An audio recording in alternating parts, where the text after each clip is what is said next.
Citizens of Phandalin will be a community role play opportunity where people can have a character that they can have fun with.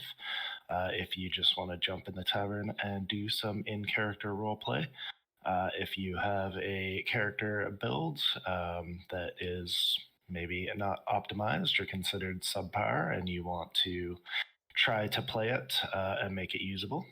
If you can't commit to a full campaign but are looking for the feel of a campaign and commitment to a character that you have created, those are options for you to check out the channel. Join when you can, no expectations, and have some fun.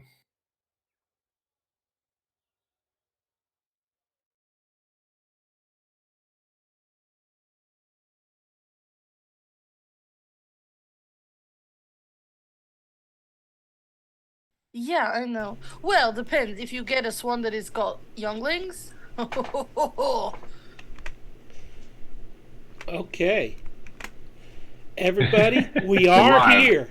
But for Oh, some reason, the hi! picture is not showing up. What? Hi guys, apparently we're invisible today, except 17. Yeah. You see nothing. Nothing. I tell you. Oh, we So got apparently- Rosa Not in. me. Well, the DM's there. Nothing else matters.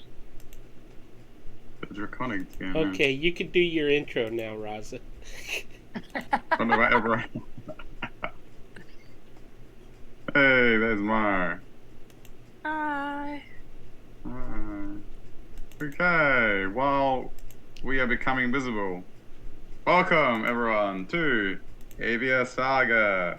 We have returned.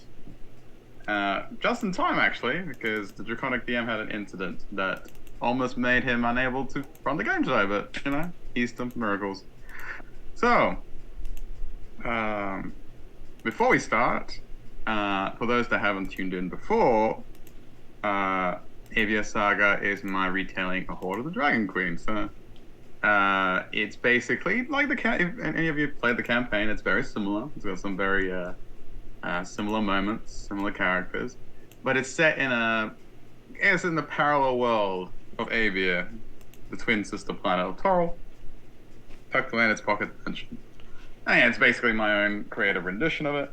And here are these wonderful people making their way through this weird draconic world, and fascinating.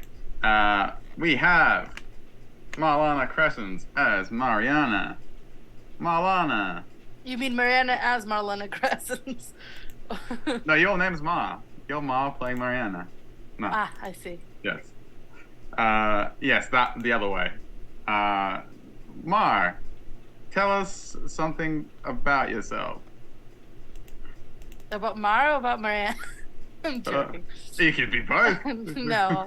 I don't know. Mar is extremely confused about who is this person that spoke in her mind. That's fair. I think that is a I good guess. thing to say. Mariana knows who it is. Our great Lord Protector Bahamut. But Mar does not know, and she's very confused. Who is this? Who this? Right. Moving on to the. Well, he says he's mediocre, but he ain't. The fledgling necromancer, the one, the only, Peter Dutcher as Taventine. Yo, dude, it's such a cool thing to see you. I just jumped out of the big blue, you know, and now I'm here, and I was like, whoa, and you were like, whoa, and I was like, whoa. I think that's worth inspiration, personally. I think he's already got. If you don't have any, I already well, have. Oh. Yeah, that's what I thought. Wait, So, like, All that was a day, good reference. Every day. Yeah, it that was. was a very I did good appreciate reference. it, but I was like, I can't give him. I need to think of something else to give him. Reroll 17. point. Reroll point. Reroll point, yeah. Why did I say that? Sure, reroll. Sure, why not? Also a good start. 17, tell us something about yourself. Anything. Anything at all. Anything, man? Whoa. Anything, man. Like, I don't know, man. Like,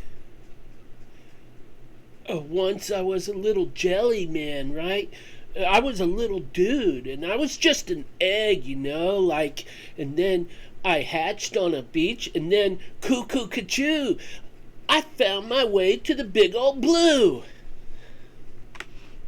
I love it. Are you a walrus too? No, man. But you know what? You're all right. You're righteous. Give me some fin. Save some for the game. You don't touch the divine. Good Lord, how much more do I gotta do? You don't touch the divine. Right, peasant, back off. Yeah, shh. Shoo. I learned from the bird. What can I say? So speaking of the divine, we have the one, the only enigmatic, the mysterious, the very down to earth welder, who is the divine. By Belvedere, aka Captain Crit. You may know him from his new merch. The dice have a story to tell, and obviously Captain Crit. So, Welder, tell us something about yourself. Hello, all. For those of you who have not met Welda, Welda likes flowers. I like food. We're simple beings. Right. I have just resubscribed so everybody gets a reroll point and we get a karma card. You got a Wild Surge card. It's called a Wild Surge. Excellent. We spent a lot killing dragons. Yes. Love that. Let's draw a card. Everybody get a reroll. Oh, I have a picture of Nath up. Me too. Nath What were you nightgown. doing? It's probably on my screen. Oh, I do too. Jesus Christ. Ah!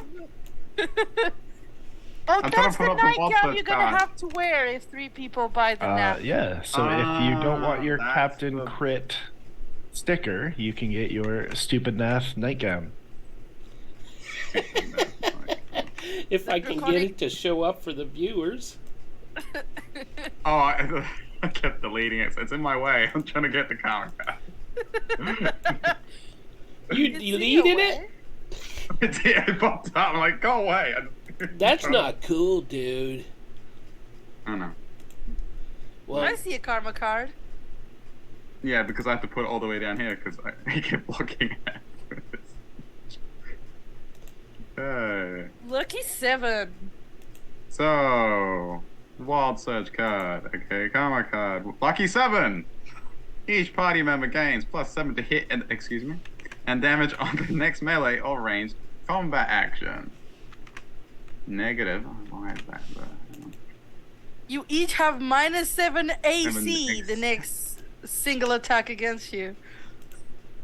Oh, okay. what? Can you have negative AC? Each party Yeah, member negative gains- AC. Yeah. I think it's -7 to your AC. Yeah. Hmm. Which yeah. means that Welda only has a 45. Single attack against you. Right, go. War Magic Surge. That was Can I keep 16. it? Oh, okay. Oh, I didn't. I didn't. I stole it, dude. Rude. Very rude. Okay, so Hey. we each get. Oh, that was a mistake. I'm not I playing that will. card. We each I will get a draw. reroll. Reroll. Yes. No. Yeah.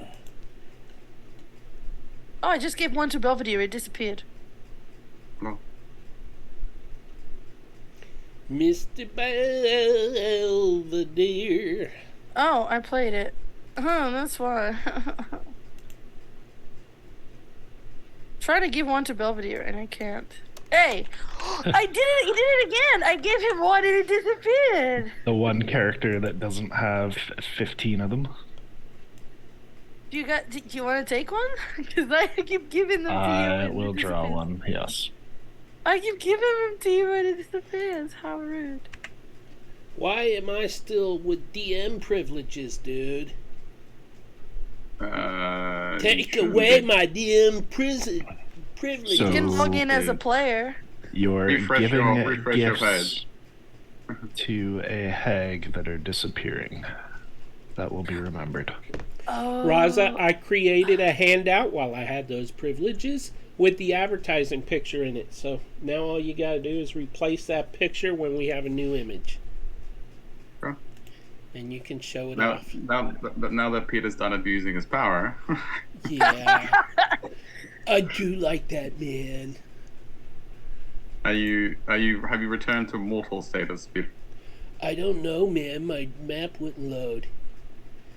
All right, Reading man. core Let me know, man. dogs. Oh, let's see. Nope, I don't have godly status anymore. Radical. All right, so Righteous. righteous. That's all right. It's not radical, but never mind. I stick by radical. So, right. Okay. I might regret this, but I'm going to do something very similar to what the lovely Mariana does here in Legends of Methods. Not it. One reroll point. Who wants to do? That doesn't have to be the whole recap of the whole game. Just what you remember from the last session. Sure. Anyone. I'll try. Okay. Does anybody else want to do the recap? I'll try. Oh, I forgot. Okay. I knew you were going to say So that. I remember that the whole session was we dealing with a black dragon, an adult black dragon that had come up to us and Welda was talking to and Right. tried to charm and didn't appreciate it. So Mar had a wall of fire around to protect everyone, but the dragon didn't get close enough. Was like, you're all together. Breath weapon. And we were like, no. Mar wild shaped. Valorian took 2 people away. Welda was already out. So we fought the black dragon. When he was getting, Taventine was dealing a lot of damage. Then, as the black dragon was getting weaker and weaker, the cultists were getting through across the river to come to our shore to join the fight. And Mar went down, and the black dragon picked. Oh, there were wyverns that then came up Mm-hmm. and started attacking us as well. And there were I forgot their names. Dragon. These I forgot their names. Dragonels. Dragonels. That's it. That came with riders on top of them to help us fight the wyverns and everything, and the cult. We dealt with everything, and the black dragon eventually had taken Taventine and ran away. Tried to fly away. Taventine killed it and spiraled out of the air. And Valorian went to try to help him, but he didn't need help. He was fine. And then we all gathered back again. And Welda was shooting from the bushes. And then came and stabbed a bunch of people. And then I think you were collecting something. Sure was. Lizard folk eyes. Lizard because- folk eyes. That's it. Yes. And when Mar went down, she saw some strange person in her dream, in like her dying state, I guess, and was brought back. And the riders had just like landed and were like gonna talk to us. They were talking to us. Basically, they came under the orders of Lady Greencrest, right? I believe you snip checked the main commander. Yeah, and there was a similar yes. thing to He had like residual sense of Lady Greencrest. Lady You saw- Greencrest. You're like, oh, I saw that before. yes. And we were all gathering up again to be like, what was that? What we're doing now? I think that's the recap. Yeah, more or less. Yeah. You can go ahead and take your reroll. Hey! It was That's convoluted, but that was more or less it. That was more or less it. It did well simplifying it. Okay. Oh, I and do we believe- leveled up. We leveled Yeah. up. Yes, well. I am. Above My that. character is collecting gifts of the dragons. She's already got metallic and gem. Yes. Gonna get one of each. I got her a dragon tooth, yo. Right, To we'll get Waldo, to that in a right? minute. You gave it to Waldo. 17 was in the middle of extracting this teeth. Yeah, he was doing that. Oh yeah, he was taking the teeth out. He was doing it. I'm using some twine to make a necklace for them both. Okay. Alright. So, yes, we'll pick up right where we left off. But we'll get to you in a minute, 17. So Mar. Mar? What Mar? Mar. Who What Mar? Why Who Mar? Mar? Did you turned back in? I can see you turned back into your form, right? Into your Yeah, human after form? I sniff checked him out, I Yeah. changed back. Yeah. Okay. So this is basically the aftermath of the battle, as the things are winding down, and the knights are have finished scaring away the wyverns, who you can hear shrieking in the distance. The commander turns to you, and as you sniff check them, right? And I think you told Welder, right? You told Welder that he was. That it smells like Lady Greencrest. Yes. Yeah. He would. But I didn't whisper. I was very loud. I remember I failed he that. kind of like looks at you, kind of a little smile. And he goes, I do know of her. Yeah, he kind of smile. I goes, excuse. He goes. He turns to in the direction Tavern Team went, and goes. He goes. Okay, your friend, is he okay? He looks in that direction. Kazarax is a dangerous foe. Are you? He goes, I'll be right. He looks at the rest of the knights and he mounts up. And he Do goes, you hear a dragon? If you don't hear a dragon, Taventin has finished him. He goes, I'll be right back then with your friend. And he mounts up on his dragonel, who like nuzzles him, and he flies up and he goes in the direction of Taventin. Hey, Welda. How are those eyes going? Imagine that they look like gecko eyes with those weird little. Waldo's very excited over his but he pauses and looks up at you. You liked Lady Greencrest, right? Very much so. She's very nice. Why do you think she sent knights after she sent us?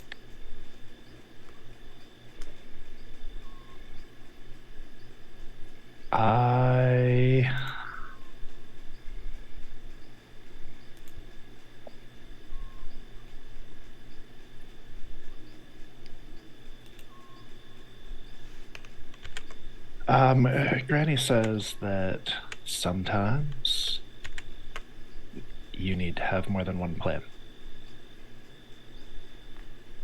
Her. Mar passes you, as she's talking to you about this, she passes you like a vial, like not a vial, but like a flask with like a liquid, and she's like, to conserve them.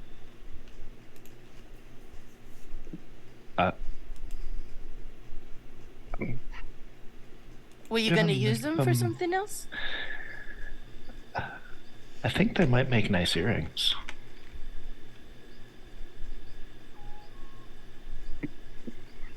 Dried? I'm gonna make them like glass beads almost. Oh, okay. She closes it and puts it away for something else later.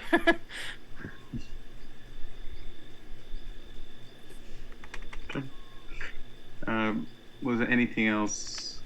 As you both are talking, some of the knights have settled down, and Elwyn has come forth to make sure everyone's okay.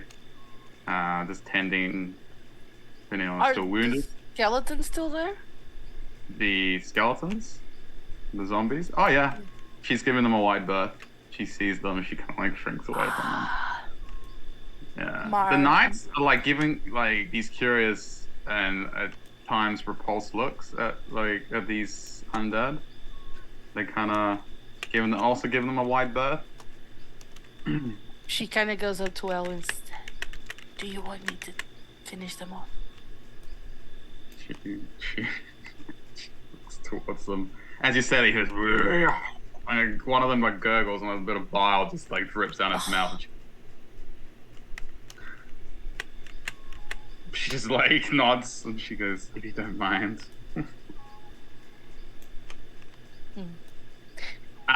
By the way, the kobold one is still like alive, not alive, but it's like a broken heap of gore.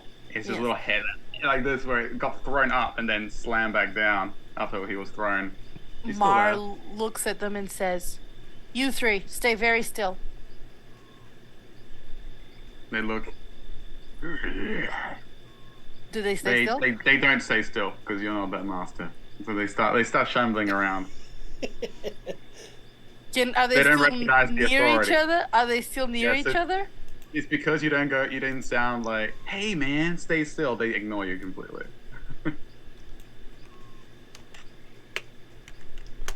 She looks So they at them. start actually without purpose. They don't do anything, but they start shambling around. They're not hostile to anyone. I can't believe I'm doing this. Where are they? But one of them is getting uncomfortably close to you. You talk to them and say, "Stay still," and they came up to you.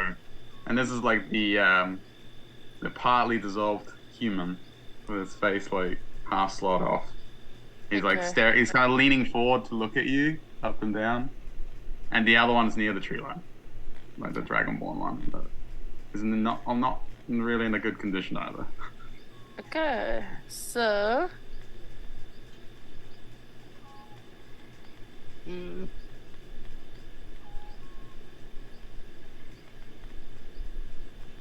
Can't get them both.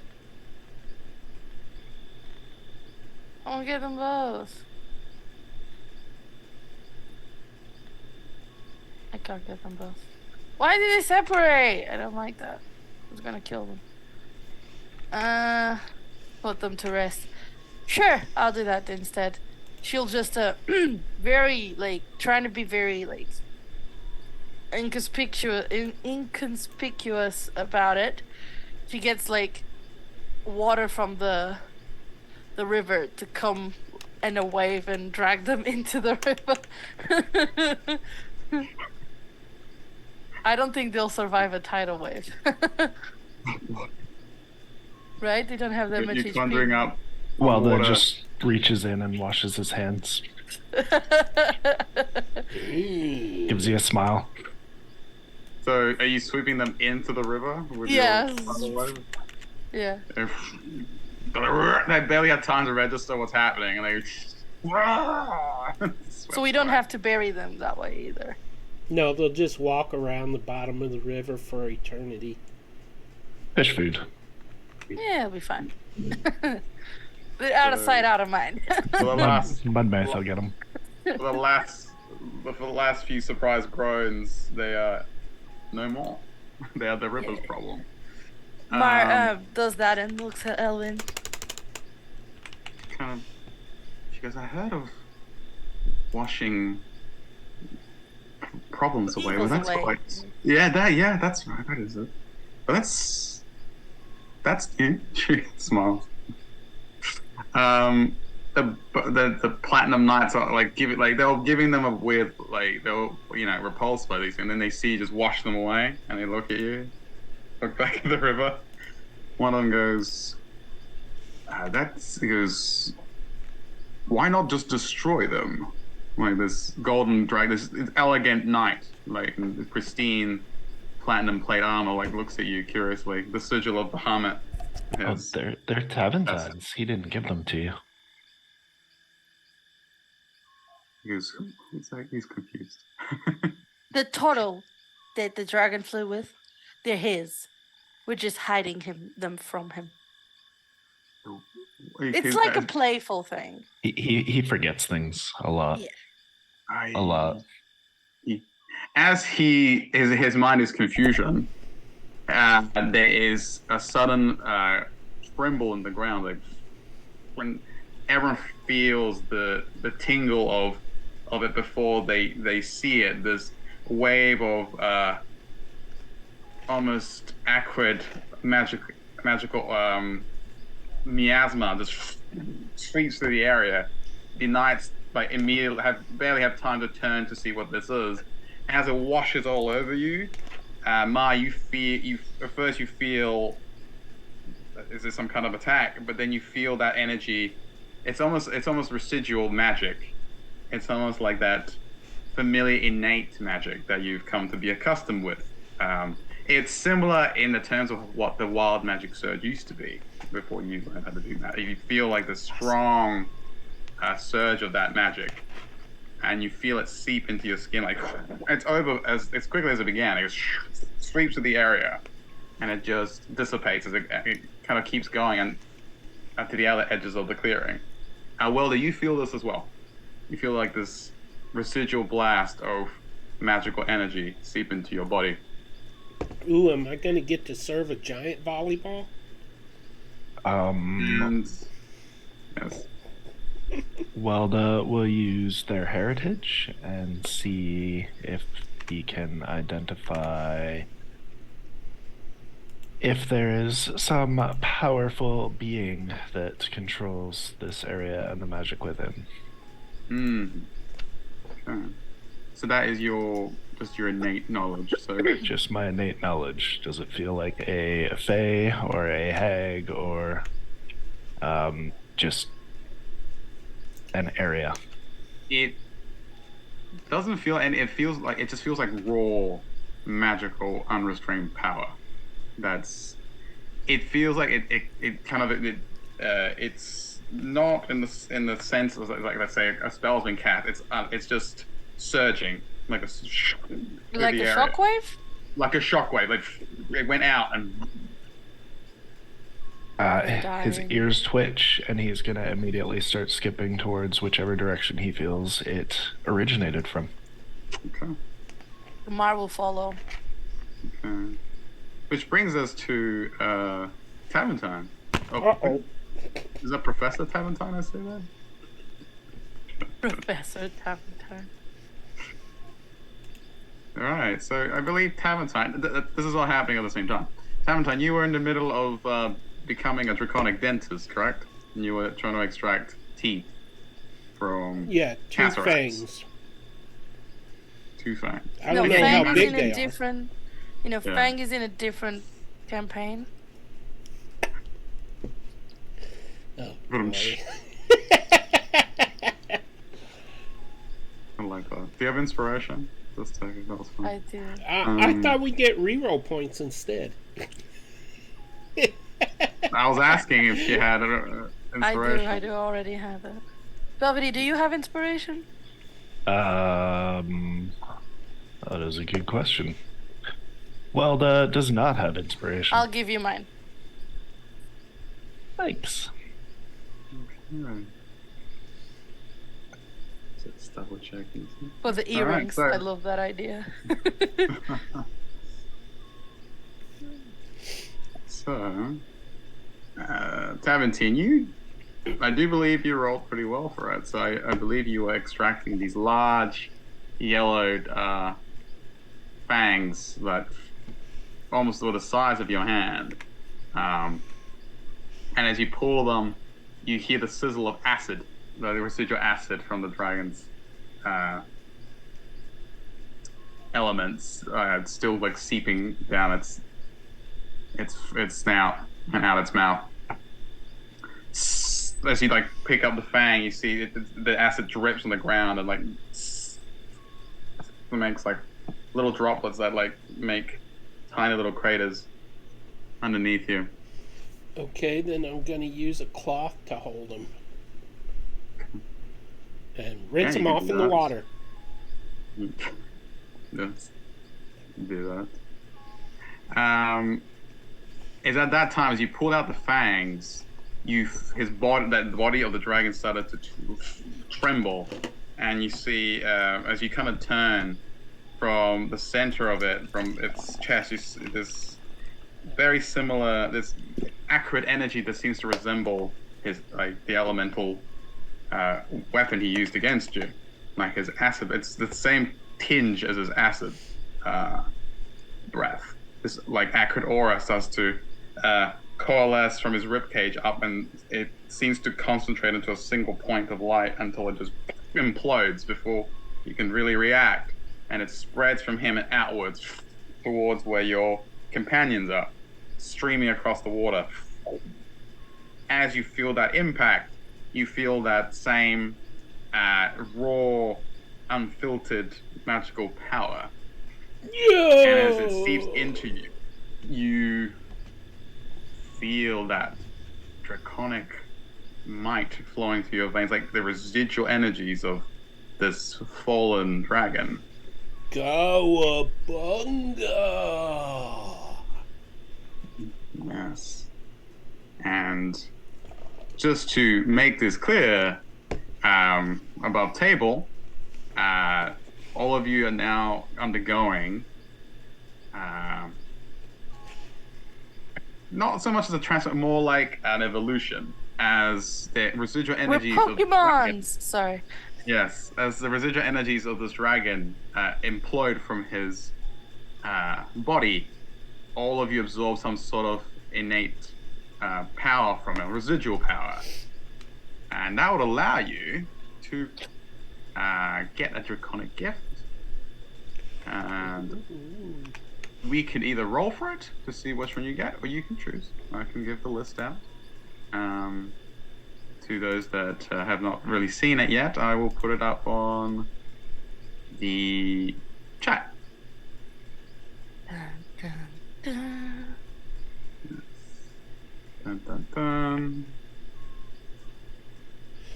I already have Gem Dragon. Do you have a Gem Dragon? Have you already picked yours? You gave us You one gave for us level one at 1. the beginning. Oh, right. The first one. Yes, this is your second one.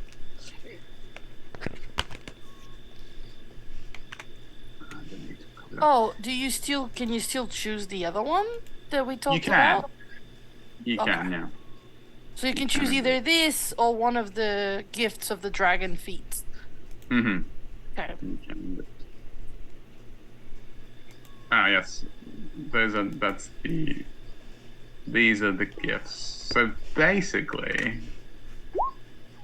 Taventine, would you like fate to decide your upgrade, or did you want to pick something? I'll put it up again.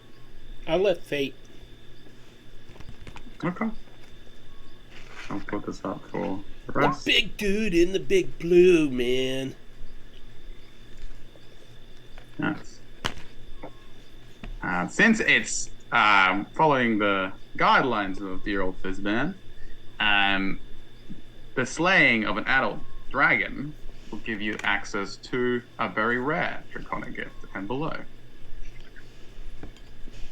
And Taventine, if you let the fates decide, 1, 2, 3, roll me a d4, and on a 4 you re-roll it. I could just do a D3. Actually, no. Give it D4 is D4. fine because let's say 4 is a reskinned draconic gift. A 1. Now I know which way all my rolls are going to go tonight. I love that because as you kind of like bask in your new power, you feel that reminiscent aura of this apex predator that when he let out his deep echoing roar, the fear that pricked at the back of your neck, you feel that to become part of you. You feel that same power within you. You now have the power to inspire fear, and those who dare stand against you. You feel that residual sliver of this dragon's personality. So Taventine, you have the draconic gift of frightful presence. How do I put that on my character sheet? Just add it to your I guess your notes for now. We can make a note of it here in Roll20 too. Which I will actually. Because you have a page. Right. I mean, I can create the feat later, but Yeah, we'll do that. Let me just add that to your character page here on Roll20. Well, So we I'm don't gonna do- get the gift of chromatic dragon, because that way I have all of them. I was gonna. Yeah. Okay. There you go. I added to your character page, Davington. okay. Yeah. So, just really quick, you can now call upon this aura to inspire fear. So it's a bonus action. You manifest this frightful presence. Each creature of your choice that is within 120 feet of you and aware of you must make a wisdom saving throw against a DC equal to 8 plus your proficiency bonus plus your charisma. And a creature that fails becomes frightened of you for a minute. And they can repeat the saving throw. Very similar to, it's like a baby version of what most dragons have. Can you send me that information? I have put it in your character sheet. Oh, It's okay. on the Horde characters. You should be able to click on that. Alrighty. Alright. And you guys can feel free to add your character profiles to them I'm as curious well. what Welda's picking. Welda had a plan to take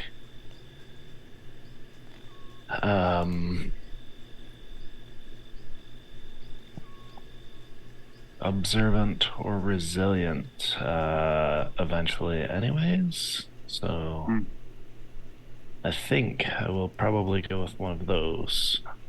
You go. Nice. I just don't know if I want wisdom saves or if I want a 31 passive perception. So nothing can sneak on us. Unless they're invisible, nothing can sneak up on them now. I mean, they can be invisible, but they might still smell or make a sound.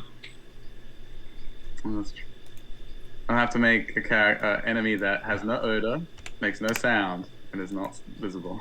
Then I'll have to get that extra, that extra thing that lets me see invisible creatures. Another gift. Okay, look, I tried. It's impossible. Cool. Yeah, so let me know what you decide. You don't have to decide now. You can think about it. I'll leave it up to you. Oh. Tarantine, Yes. you have the power of a chromatic black dragon coursed into your veins. As that happens, you turn to look at where Valorian is, and Valorian, seeing that you're okay, having come to check up, he's gone back towards where Mar and Welda are. Well, so we're catching up. So like we're going like that, like the opposite direction. Okay. And he had taken up into the air and was like looking and flying back towards where everyone else was.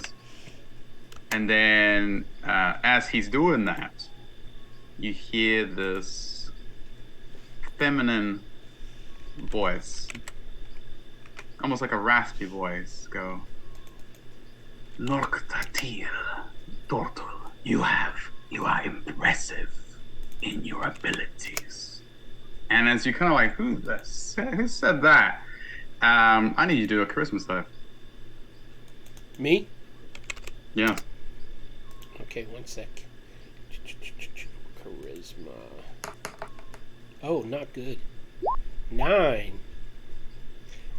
17. 9. You, with a faint pop, you disappear.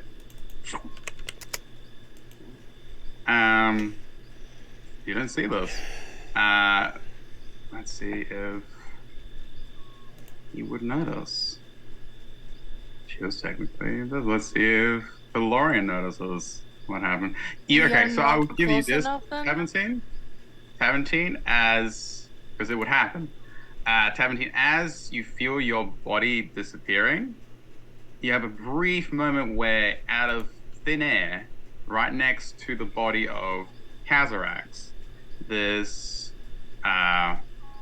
humanoid looking black dragon has appeared, like, with a faint pop, and is smiling at you with his toothy grin as you vanish. And I will show everyone. There she is, right there. I'll make it a little bigger so you guys can see. She smiles, and as you disappear, That's she a looks she? toward. That's a she. It was you heard a feminine voice, and as you're disappearing, she whispers, "Skatuk," and she points at Kazarax, and they both, in a flash of acrid light, they both vanish, like the body and her. And Tapentine does too? Taventine, you find yourself in this in-between place. It's nowhere. It's like this white mist all around you. Am I floating? And you're like floating. It's like a demi-plane of sorts. You kind of Is he incapacitated? Yeah, so he's kind of like they're helplessly floating in the middle of nowhere. And as he's kind of processing what's happening, you reappear where you were standing. But as you look around you, no dracon. There's only a large crater where the dragon landed, but no body, and no half dragon. Whoa, Big Old Blue's one serious place, yo. You also noted that this half dragon was wearing the deep purple regalia of a high-ranking member of the Cult of the Dragon. And that's all you remember. Uh-oh. I don't know how to handle this. And as you say that, we hear the flap of wings, and you see this dragonel circling up above you and then land down with the Lorian. And I assume the rest of you were in tow, like following not too far behind. I guess if you wanted to cross over, they would have given you a lift. Depends what you guys wanted to do. But Kane, the commander, lands down next to you, and he looks towards where the dragon's body was a few moments before. And he looks towards you, goes, where's Kazarax? He looks at you. He looks towards. Has he cheated death again? He kind of looks like a little concerned. And he looks at you. What have you done? He jabs you in the chest. Where did he go? Mara just crosses her arms, ready for this explanation. Like, Jabs me? yeah. Jabs you in the chest. He's like, what happened? He looks really. He had this smile and it's gone. Like he was like, oh, he killed it, but then he saw it was gone. He's like, what's? Oh, man. Hey, no hurling on the shield or touching the shell or anything like that, dude, okay? Just waxed it. Okay, he takes a breath. I apologize. Where did he go? He points at the crater. He went to the Big Blue, dude. It was totally righteous. I got a glimpse of it too, man. Did his body degenerate? His body went poof! I guess. He looks at Ma, he goes, what does that mean? What He's an egg happened? again, isn't he? I went to the Big Blue for a few seconds, and then when I came back, he was gone. So I guess he went to another part of the Big Blue. He looks at Ma. Mars like, No, you're gone. I'm gonna try something. Can I do an Arcana check? Just real quick to see if I know what kind of big boom he's talking about. Sure. Blue. Yeah, he's just talking about the ocean. No Arcana. It's Tav. Oh, I thought it was Big Boom, not Big Blue. No, he's talking about the ocean. Oh yeah, 100%. She's like, Yeah, she has no idea. no idea. You know, No where it wasn't like water, it was more like a mistiness floating all around, and I was like, ooh, this is fun, and then I was back here. Who did this? Oh, I don't know. The dragon over there, like, barfed up a circular round thing that went. Yes, we all felt that. And then next thing I know, I was in the blue. It's a dangerous place, I hear, but it was fun. You see, as you're saying this, Kane has lost interest in time. He's kind of looking around the area, like surveying. He kind of, like almost like Rangers, almost Aragon style. He's kind of looking at sort of like at the tracks, at the crater, and he tweaks his head for a moment, and he points to a set of tracks. And he looks. He comes over to you, Tevin. He doesn't say anything. He like leans down, looks at your feet, then looks back. You like them? I just got a pedicure. No. I mean, he looks at that. They're very nice, but no. He turns to you and then back to everyone else. There was someone else here with him. Portal. Who else was here? These are... And he points to anyone that wants to see. He points to these tracks that have like this... they're not like they're bipedal, but they're not like normal like soles. They have like...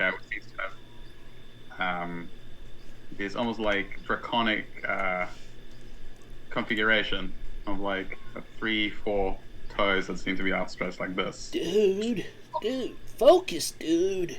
Okay, there was this dragon guy. He wore purple. Who wears purple? Mar looks at Welda, looks back at the commander. This is what we mean by he forgets things a lot. Well, I saw the whole thing, dude. He was there, and then hey, there was this big, ugly... Oh, it was a she, that's right. She said something. Cool cut. His eyes widen. You saw Rezmir? He like, he grabs you by the shoulder. Awful. Oh, the wax, man, the wax. I'm sorry. Forgive me. Did you see Rezmir? Was the half dragon, black half dragon creature. I saw a black dragon looking creature that might have been half. It was humanoid, yo. And then she wore purple. Is this person you're talking about like purple wearing people? Dragon person? Yes. That she's a high-ranking member of the cult of the dragon. She is the half-daughter of one of the Dragon Lords. In fact, the dragon that you killed was his son of Melithor, the Undying One. Ooh. Whoa.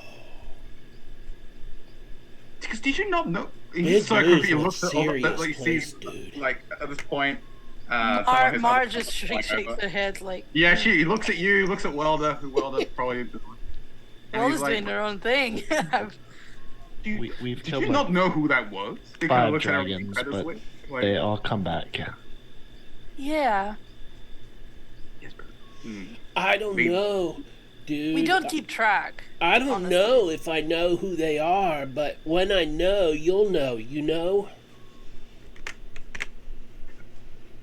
So you didn't know you were fighting the Emperor of Melibros? No, dude, I wasn't fighting. I was swimming in the blue. But just before I went there, I saw her too. Okay. She was standing right over there, man. I mean, Tav can make things undie now. That's not really that impressive. True. I didn't undie But we her. don't really... Welda, do you remember the name of every dragon or half dragon we've killed? I don't. They all you? look alike I to don't me. keep track. I know there was a blue. Sorry, are we like the Dragonborn? Or I thought you The meant the dragon half-dragon. itself. The half dragon. The half dragon. I Yes. have a couple on my hate list. Let me find their names.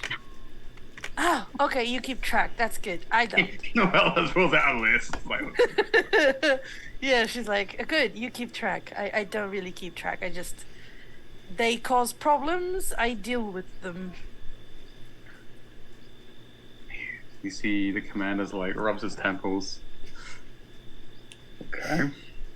So you're not here to help against Escanamundia and the Unholy Alliance? We were on our way to find that one. I remember that name.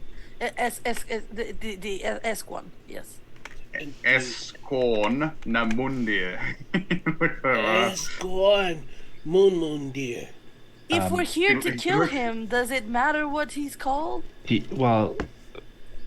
We only dethrone him if he doesn't stop disappointing the lady. Oh, right, yes. There's that.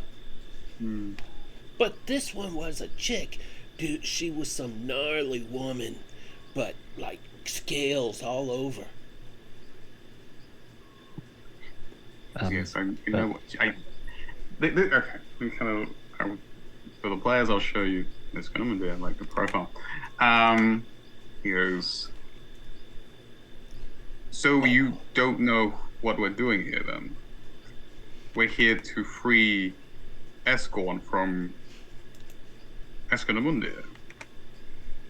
So we knew we needed to go to him, tell him to stop what he's doing. If he doesn't, we were gonna kill him, right? Were you heading towards Nezugar, the fortress he's holed up now? We have pushed him back. He looks at one of his Dragonborn, like he goes, they don't know who we are. He's like shaking. You don't know who Lady Greencrest is. Well, he smells like her. At that name, he kind of stops. He goes. He's like, yeah, he smells like her, Welda. He smells like He her. looks at you. No, because he's saying different than she did. And Walda pulls out his daggers. Have you harmed Lady Greencrest? Yeah, Ma immediately. Okay. You see, as Welda has drawn his weapon, you see it's the knights next to him draw their blades as well. Ma gets her primal savagery. Hold. Everyone, calm. It looks at his knights. It looks at you. Tavern has a ball in his palm. For the first time ever, Welda will use disguise self and change to the appearance of Lady Greencrest. And look him dead in the eye and those around him and say, "You don't speak for me." Oh! Anyone? Touchdown, Tampa Bay! Okay. My turns. Those who are curious, do me an inside check, for sure. At his reaction. I will, 100%. How did they react to Lady Greencrest? Passive insight of 21. Oh, damn, I want to use a reroll. Oh, can I use... I want to use a reroll. Oh, no, I have inspiration. Let me take that back. I don't want that terrible insight. 21. Hey! Wow, this is interesting. So, what was your passive insight for that? 21? 21, yeah. You rolled a 21. I rolled a 21. You rolled a 21 deception. Exactly. But meets beat, so we beat him. So, there's as you transform and say that, there's a visible twinkle on his, like, there's almost his eyes, like, his pupils dilate a little bit. Nothing else changes. His composure remains the same, trying to calm everyone. But there is a distinguishable reaction. Positive or negative? Positive. Like there's a glimmer of like tenderness in his eyes as he turns into. Could you show me what he looks like again? Sure. Is this who I think it is? You tell me. It is, isn't it? He is. Could be. Yes. Okay. So, as you do this, I know who Lady Greencrest is from a different campaign. That's all. You pick up on the fact that, very briefly, this there's a hint of care and sentiment towards your new form. He goes, hold. Yes, I know of Lady.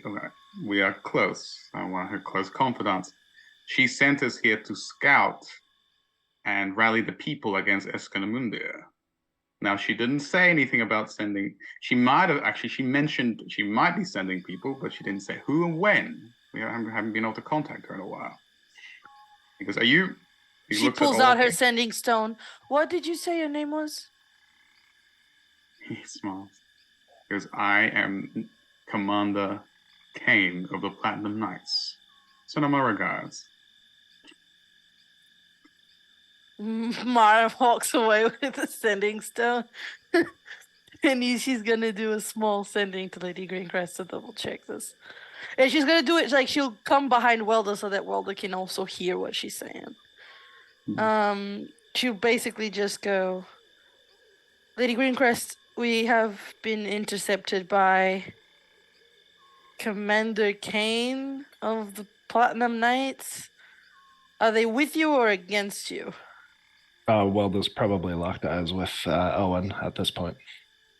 That's fine. Owen looks at Welda and she nods, she goes, I have heard of him, and I haven't really talked to him personally, but I know of him. Looks at Kane. Hi. And he nods. Lady, so you send out your telephone call, and there's a pause. Like, you know when someone picks up on the other, it's like you feel their presence. You feel her presence before you hear her. And she goes, he's alive then? That's what she asks. Is he alive? Yes. Are we to kill him? She goes, no, you're not meant to kill him. She goes, I haven't been able to contact him in weeks. Ask him why he has not communicated with me. Ask him if he wants a new living and a new job, because this is insolence. Ask him why he has not reported. And she's starting to get mad. You feel like she's getting angry, so she disconnects before she starts raging at you. She looks at, well, I did this near you so you could hear. She looks at Welda. Welda, you're still in her shape, right? Yes. Does he have like anything that Welda would deem like a mark of stature, like job, anything? Yeah, so as you look at him, he has, I have it right here. He has this insignia on him. Actually, I'll show you guys. Nice little dossier on the Platinum Knights.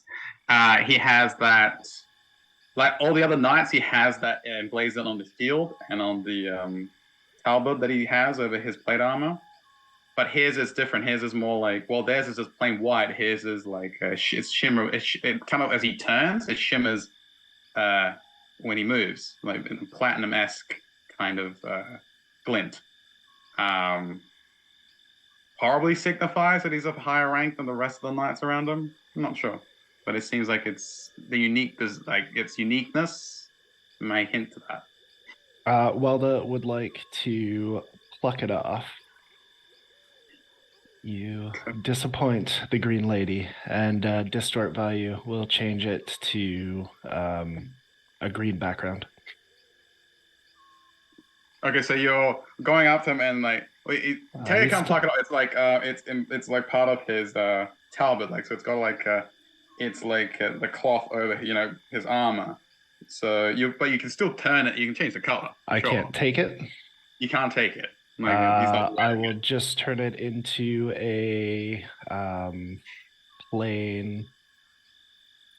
What would it be?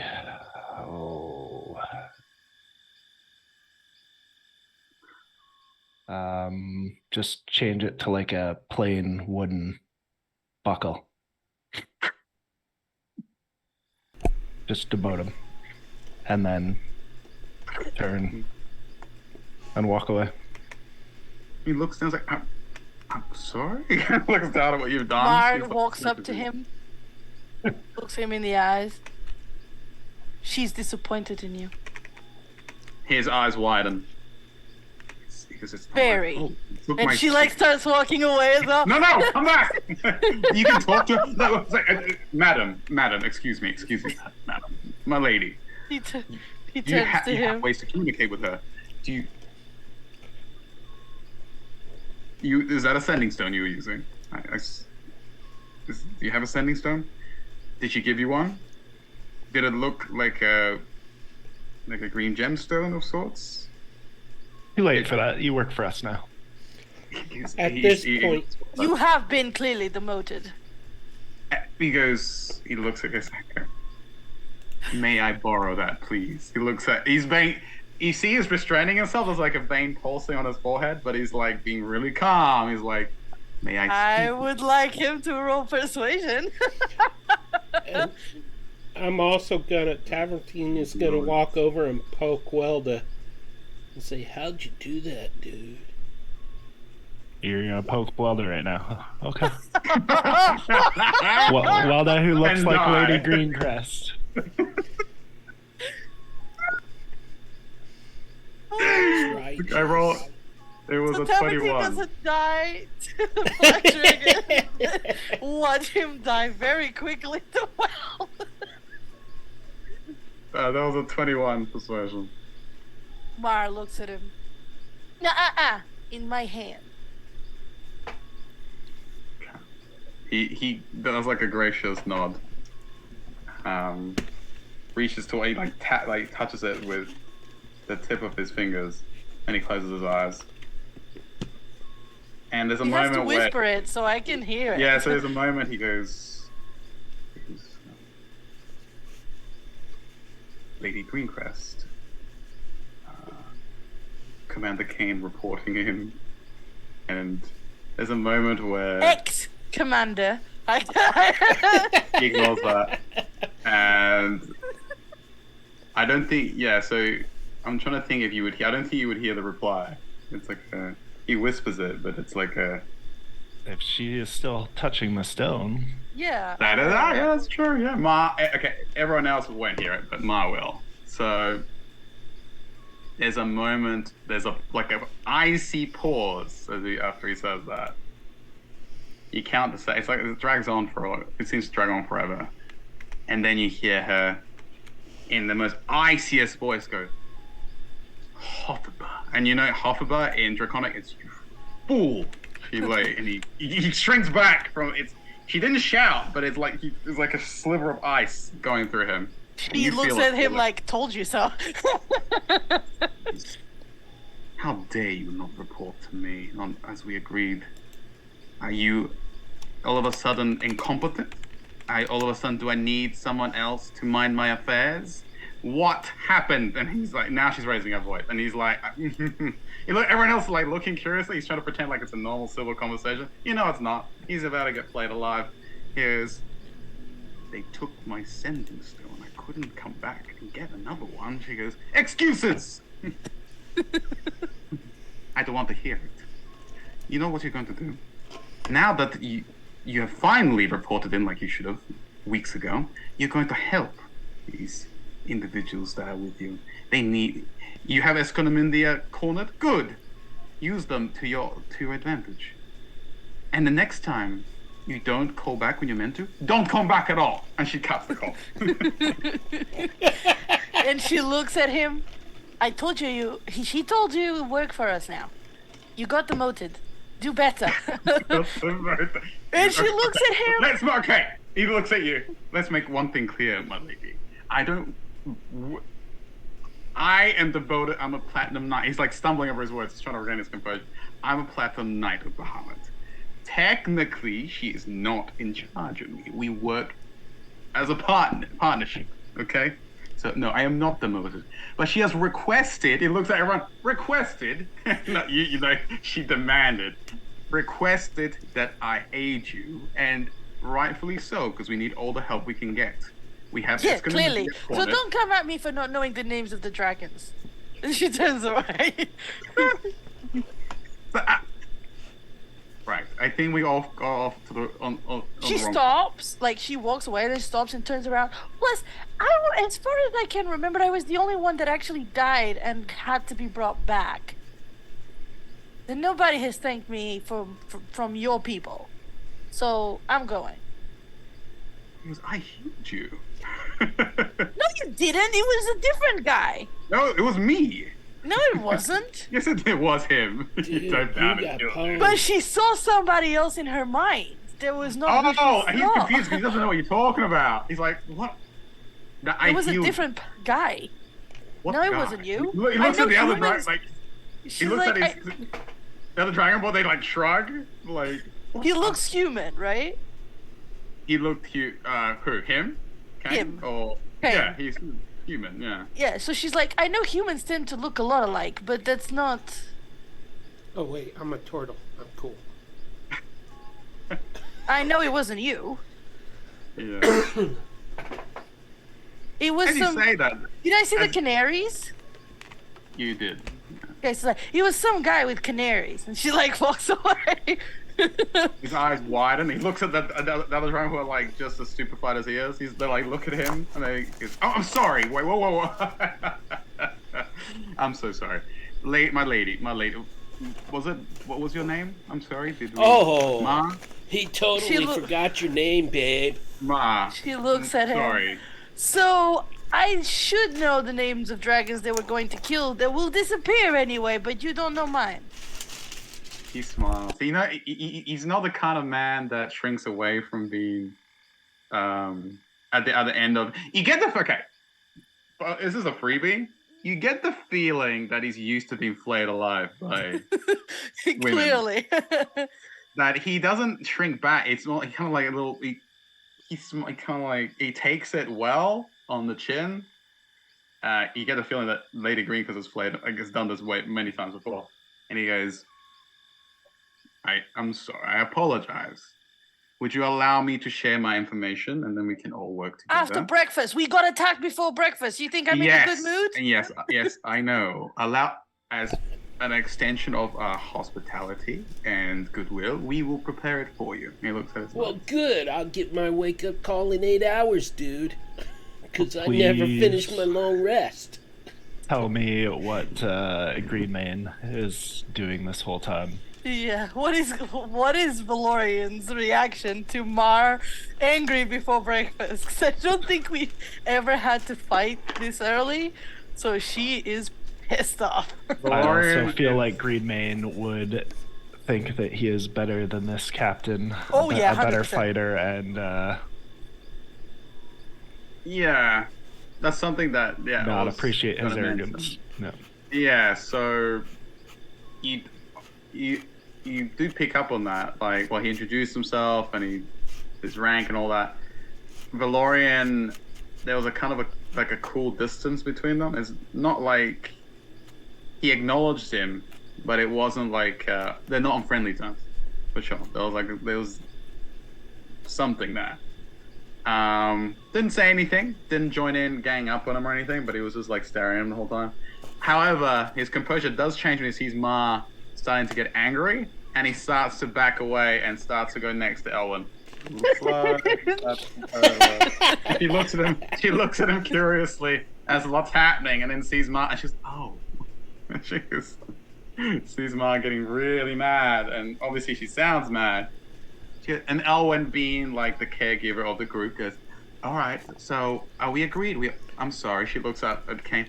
We're all under stress. We just got attacked in the middle of our rest. Would you allow us to resume that? If you do not mind, if you can be so kind, can you keep watch for us? Thank you. She gives him a little smile. It's not like a request, He's it's more like- dismounted, right? He is not mounted on the Yeah, Dragonel. he's dismounted. His Dragonel's not too I'm far gonna from take him. the Dragonel. I'm gonna go up to the Dragonel, take you because I'm gonna look for our horses and they fly. So I'm gonna just take the Dragonel. Well, there's also like 200 feet, like headed towards the Emperor's castle at this point. Oh, I'll pick you up on the way then. Like, I you will. just- I'll take the Well, dragonelle. Just picked it up where you left off. Yeah, like Well done. I'll take the dragonelle and fly Well over done. to Weld and be like, I'm just gonna go look for the horses. Want to give me a hand? Okay, well there. So you try and take his dragonelle? Yeah, Hang on. he's clearly not touching it. So I'm Yeah. gonna go and take it Animal and mount animal it and handling go. check with this animal handling check with disadvantage. It looks Why at you. disadvantage? There's a Does he reason. just It's threaten his you're master? not his rider. Oh, can I use a As reroll? you reach over, it looks you. Can I use a not- reroll? Yeah, go for it. It's gonna do something. Dude. There was a moment where there was like this almost residual, like it was like it kind of bared its fangs at you, like acid kind of dripped from its I mouth. go shh. And then it looks at Kane, who like kind of like does like a He probably doesn't know what I'm doing though. and you see. Yeah, he doesn't. He's trying to be. He said he's going to be helpful, so that's helpful is what it's going to be. And you see the dragonelle kind of sniffs you, and kind of then like allows you to hop on the saddle, basically. Yeah. I'm gonna go by Welda and be like, I'm gonna look for our horses. Wanna give me a hand? We'll get there faster. So Weldo, are you actually skipping along the path? You're muted. You're muted. Welda would not have started skipping yet, but would look like Welda again probably at this point. We didn't see a bridge to cross this river at all, right? Not yet, but there is a bridge that. Actually, I'm trying to think. You know there is a bridge on the map. There's a bridge, so you haven't seen the bridge yet, but there is a bridge not too far from where you are. So are we on the dragon side of the bridge, or Yes, the we water, went- or? You crossed over the other side. Where We the went dragon to went. you, Yeah. so. Oh well.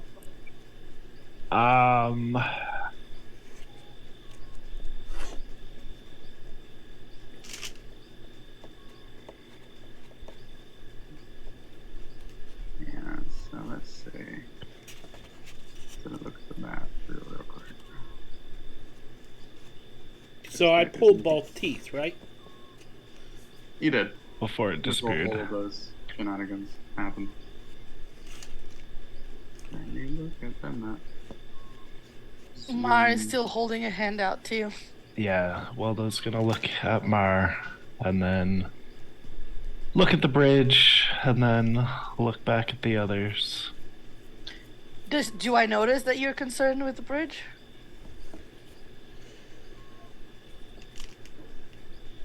Welda give you like their half smile, and then just turn and keep walking. I can make everyone walk across water. He's just heading to the Emperor's castle right now. Single mind. You don't want your horse back?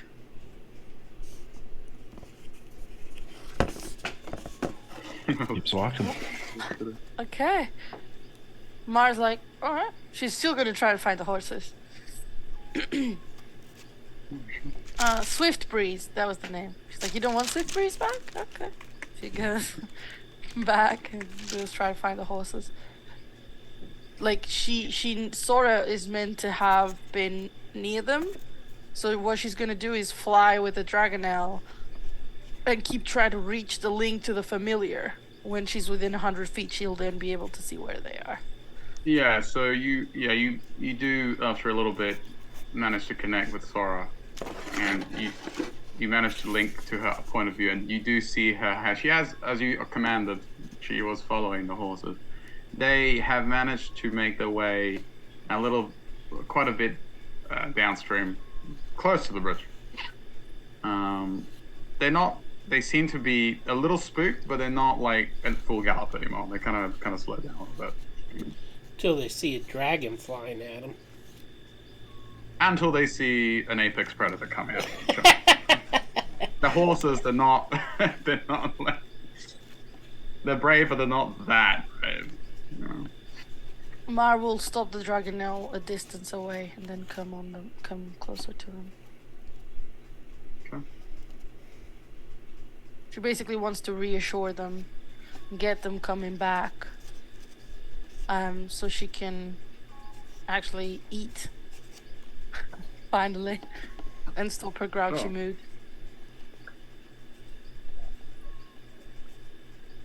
Okay. So, okay. So, what else is everyone else doing? So, while you were still making your way downtown, That's an Making assault. our way downtown. Walda Walking is fast. Sorry. still walking towards wherever this heap thing is. Now, will Walda notice any signs of where these cultists or this lizard folk or anybody were kind of camped or anything that they would have passed through, or signs of them or anything? Well, when you were near with Tavern Time, you noticed that there had been signs of hidden in the bush and like in the brush. There had been signs of a makeshift camp had been, seemed to have been very quickly set up, and you feel that was like they did set up a quick camp there to ambush you across the river. As you walk along, you don't see any other signs of any other camps. No indication of like where they came from or anything? You could do a perception check or survival to see if you see any tracks or any remnants of their passing.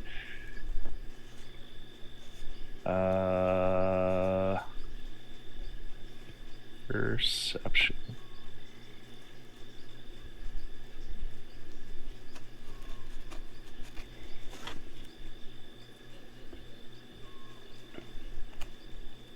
Uh, 28.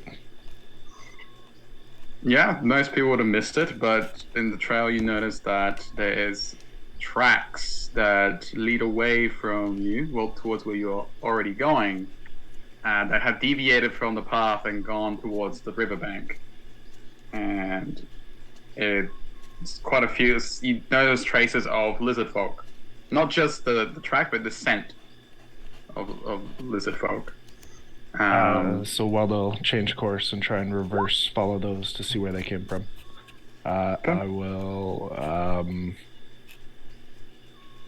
kind of reach down with a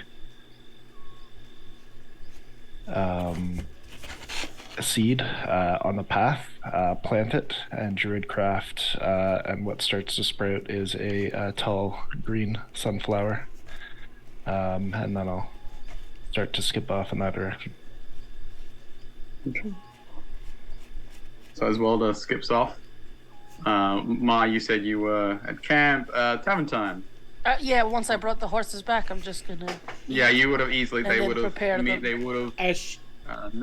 They would have been skittish, but you would have been able to bring them. They're very familiar with it. They trust you. When so she you would've- arrives, sorry. That's okay. Go ahead. When she arrives, I'm fluffing up my pillows with my bedroll, getting ready to lay down and take a nap. So, if she wants to stop me, now's the time. No, she wants to take a time to eat and to sort out the horses. You can definitely take a nap. She don't care right now. Well, I was planning a you- really long nap. Well, not 8 hours for sure. But you I should be need able my to spells. finish your. Yeah, you should be able to finish your long rest because it's been what, like 10 minutes? Oh, that's true. Did the Ma, as you battle come- interrupt my long rest, so I gotta start over, or? I would say no. You're still within the cusp. So I would say you still can. If you go Okay. to sleep quick, you may be able to continue your rest. As that happened, and as you brought the horses back in, you settled them in. Elwyn will approach you as you're settling down. She goes, "Ma, where's Yes. Velda?" They started going to check something. I'm not sure what. Lotta does their own thing. She points at the trail. He just kept going. Yeah. That way. I think. Yeah, that way. Not really sure where. They didn't want to come get the horses, so I thought they were gonna do something. Probably should be back soon.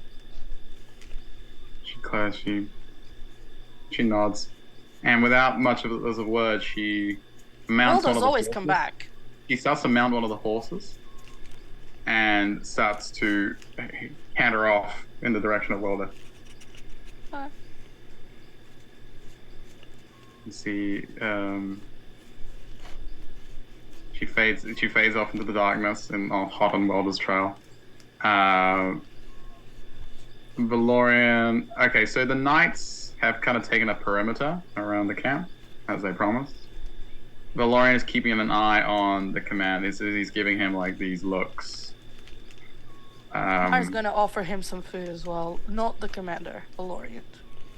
Oh, that's so mean. Poor commander's gotta maintain his strength too. Well, She's not. She said after the food she'd talk to him. She's eaten. yes. Valorian kind of settles near you. I mean, as you're making the food, or are you gonna let them make the food? No, I'm just gonna. They said they'd make something, but in the meantime, I'm snacking because I'm hungry. Okay. She has got to tell Valorian, I hate things that happen before breakfast. Because clearly you're not a morning person. Okay. Oh. He smiles. She looks at him. Yes. He looks towards Commander Kane. He goes, "There's something off about that man. I mean, it's not just because. I mean, how many humans have you seen that have those traits?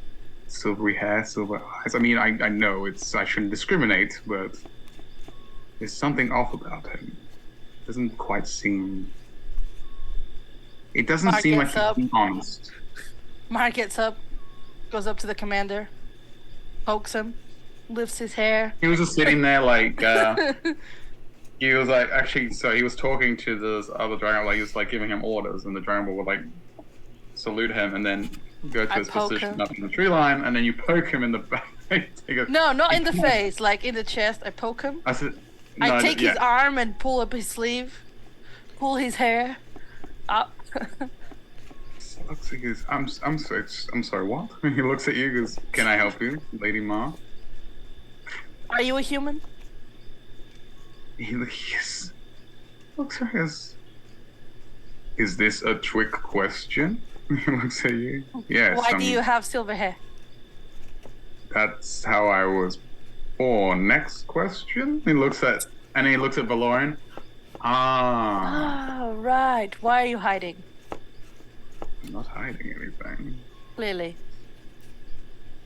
The only thing I was hiding was the activity that we're doing up here to disrupt the cult of the dragon on behalf of Lady and tangent with her. It's not in charge of me. He makes that clear again. You feel he's being honest, but not honest. Like technically, they're not, but there is something now. He goes, when you're ready to tell us the truth, you may help us. Until then, excuse me. And don't tell me you're the one who healed me, because I saw the person who healed me. It wasn't you. Oh, right, he forgot about that. Whoa. You say canaries? Yes. Answer me that. He looks towards the other knights. Are you ready to be honest? I told you I'm Commander Kane of the Platinum Knights of Bahamut. I work in tangent with Lady Greencrest. We are here to help the people in that free case, themselves. I will double check with Bahamut himself. And she turns away. He goes, okay, right.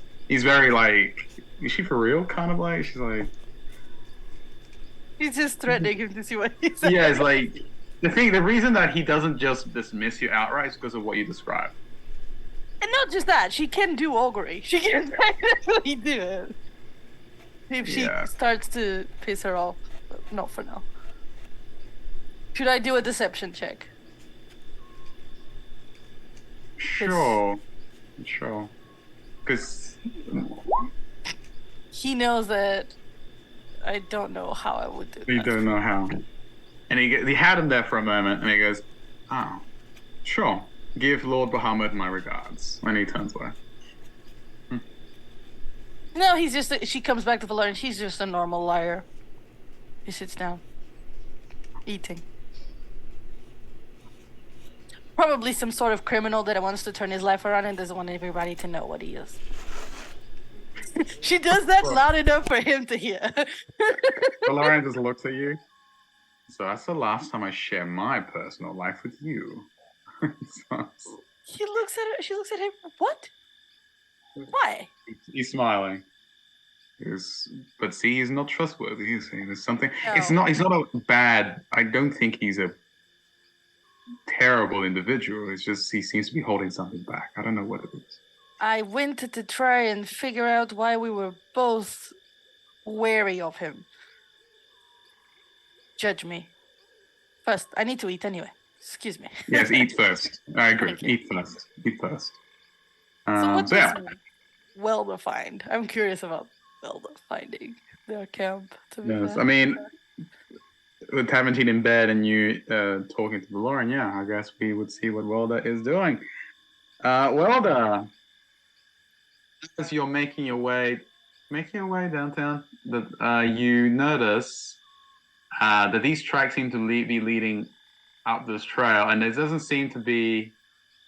As you keep walking, it's been about maybe 10 minutes, 15 minutes, and it seems that these people came probably all the way from where you're going, you're heading. Like there's no nearby. Like you expected, like a divergence where there's like a camp somewhere, but it seems like as you keep trekking, the swamp starts to. You're within the swampy area, but you see this starts to recede a little bit, and you notice that the trail just keeps going. Like the tracks keep leading up the winding path towards perhaps what is Castle Nazater. Do I pass an apple tree?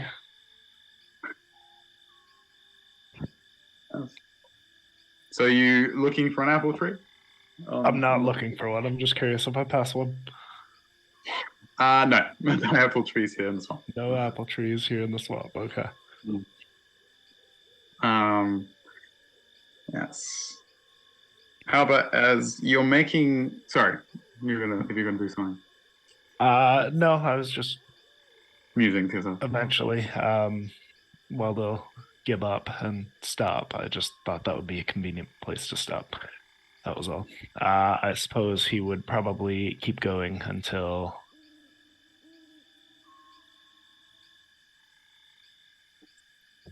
I don't know.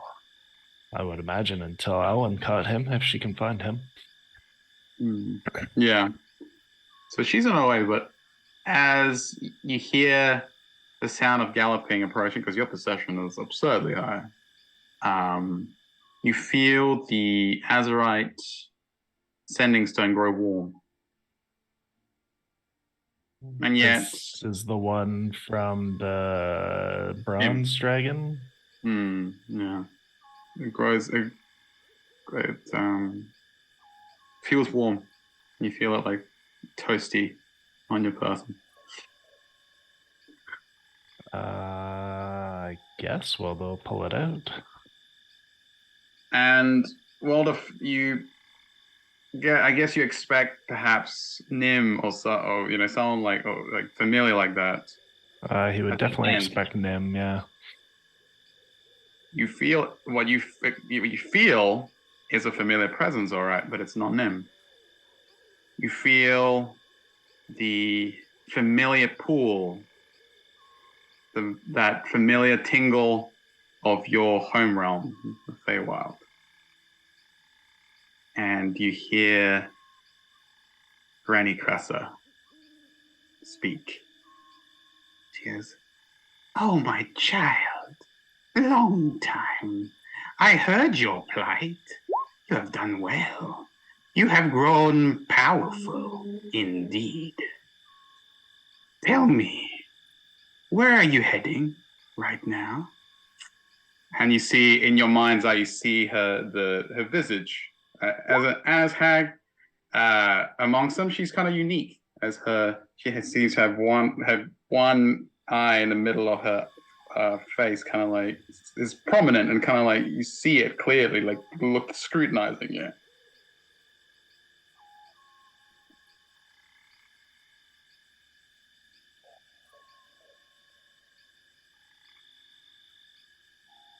I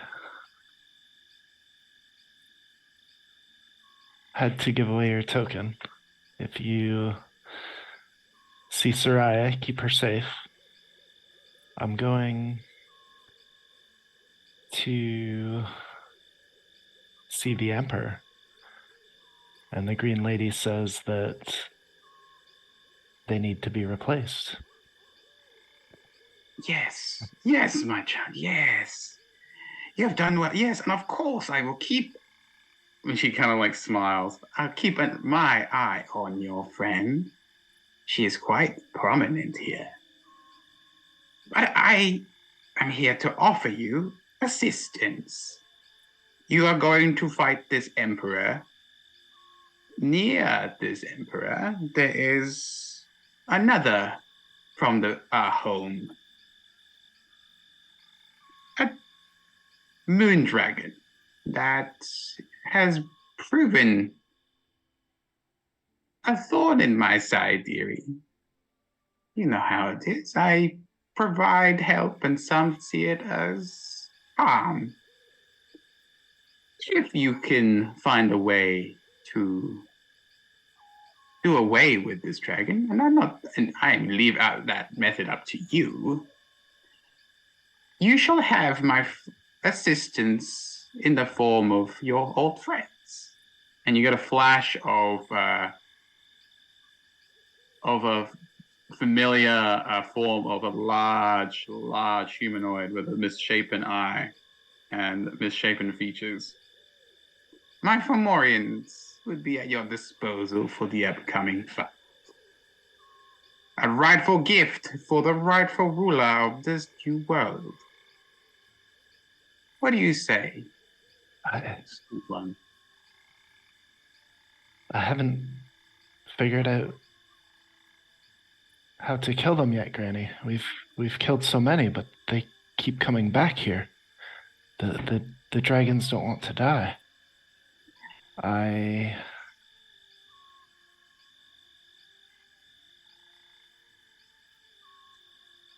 trying to learn from Aunt Vivian. Maybe I can use that trick on this one. Yes. Don't. Oh, well, that dearest. Granny would never abandon you with a task that was impossible. If you follow my instruction, you'll find the means to do away with these pesky, scaled behemoths permanently. And you shall prove your dominance, your rightful dominance in this world. Granny will look after you like she always has. Sweet one. And as she says that, you feel her presence receding, and that visage of her with her long matted hair, creased face, and eye kind of like receding back into the darkness. While the whispers just into it, I won't disappear or disappoint you, Granny, and then just like tucks it up like to their forehead and just stops. Just in time for the galloping that was kind of dimmed in the background as you were communicating to like come to a stop. And you hear Elwyn dismount. She goes, Welda, what are you doing? Where are you going? And it's kind of dim. It's coming from a distance, but as Granny recedes, it's the volume. It's like someone lowered the volume in the ambience and starts to pick up again. She's Welda, are you okay? She looks at you concerned.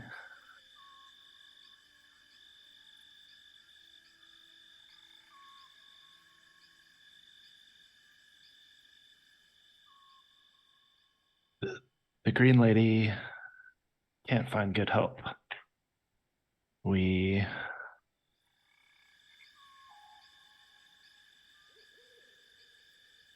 must be there for her, like I am for Granny.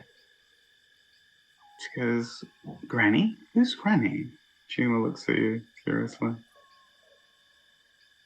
Is this a relation of yours? Is she here? She looks around. No, but Granny can't find good help either. She's confused. But she masks the confusion. She goes, well then, we should probably wait for the others. We cannot be out here by ourselves. It's too dangerous with a cult around. We should wait for Ma. We should wait for, and she hesitates, Paventine to catch up. Or better yet, go back to them and all set out together. And I promise you, and you notice that you're kind of a bit trepidatious, and she goes, I promise you, I will help you with whatever you need. Very dear to me. And she leans close to you. We can wait for them. Can you tell me a story? And she smiles. She goes, what story do you want to hear? I would like to know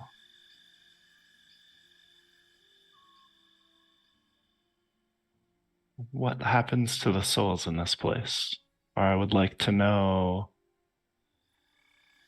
what a moon dragon is. She looks at you. Kind of like half smile. A moon dragon? Right.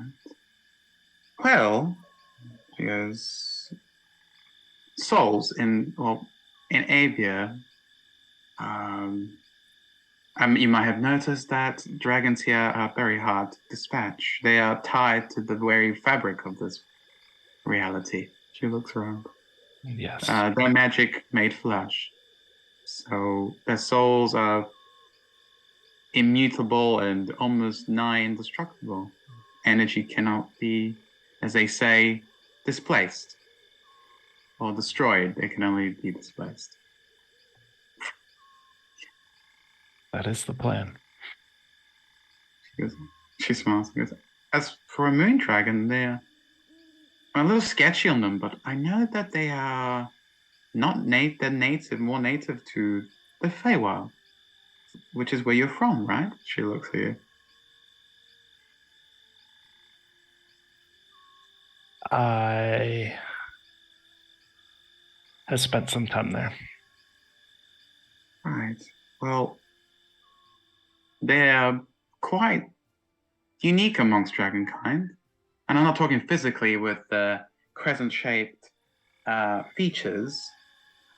They have a unique affinity of crossing realms. Their lairs are said to be hubs of interdimensional travel, as far as I've studied. Again, not very much is known about them. I haven't seen one, personally.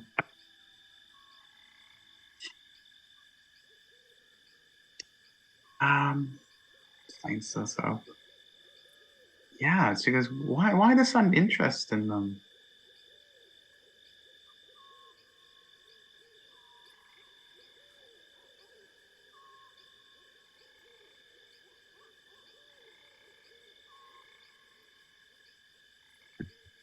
Because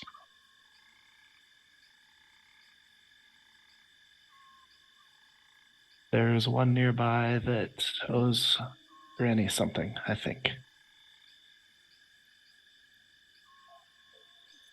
Right. And with that, Welda will put the stone away and take like a dagger and slice a bit of their hair off, revealing the nub of a antler beginning to grow, and begin to wrap the hair around their finger. And as they do, it turns first to like a copper wire, and then to like a steel iron band, and replaces the ring that Welda had given to Soraya. She looks on, curiously. Okay.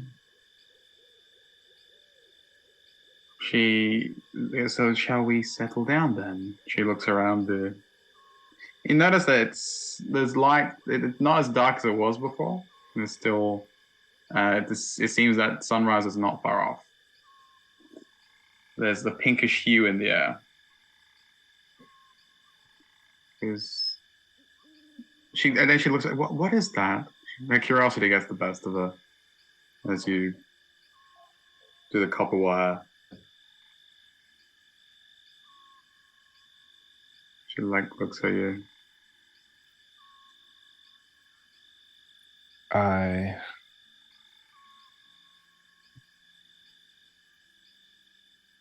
Yes, maybe I'm homesick.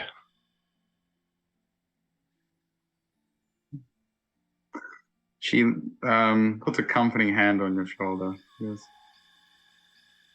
I seem to recall now that we've spoken about it, that it's said that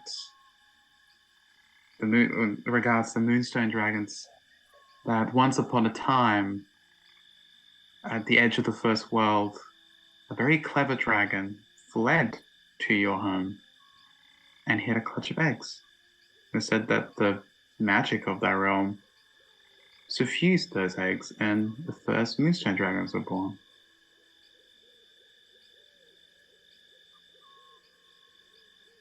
And I'm sorry that this is making you feel homesick. It's the last thing I wanted. Is there anything else I can do for you?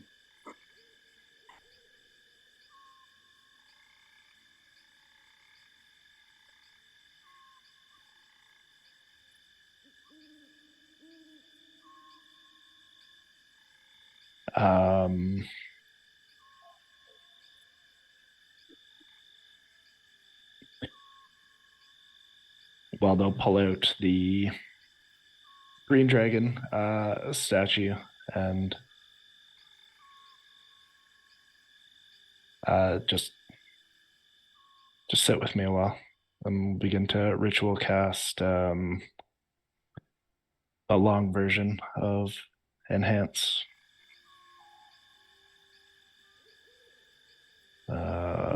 Whatever it is. What do I got? Whatever I can cast with my statue. Was it plant growth? I'll have it here in a sec. Cool. Google. Plant growth, yes. Okay. Yeah, she smiles and goes, gladly. And she settles next to you and she keeps an eye out for anything nearby, but she keeps you company. So yeah, you spend your time to do your ritual. Takes us back to the camp. Unless there was anything else you wanted to say to her while you do your ritual cast. Just gonna cast out probably about a third of the seeds I still have from the Feywild, just to make a little patch here if they'll take. Right. You feel the remnants of the magic of the realm, and they take as you put them down. That innate magical energy seems to help them overcome any sort of limitations on this plane, and they start to sprout. One of them will be like an Asian pear, so it's a pear, but it looks more like apple-shaped for Tev. She kind of looks at it and wonder. She looks at you while you're doing it. It's fine. So, as Welder populates Abeir with Feywild fruits and plants, we come back to the camp. I would say some time has passed. So, Tamerton, I would say you would have completed your rest. I would assume, be having breakfast.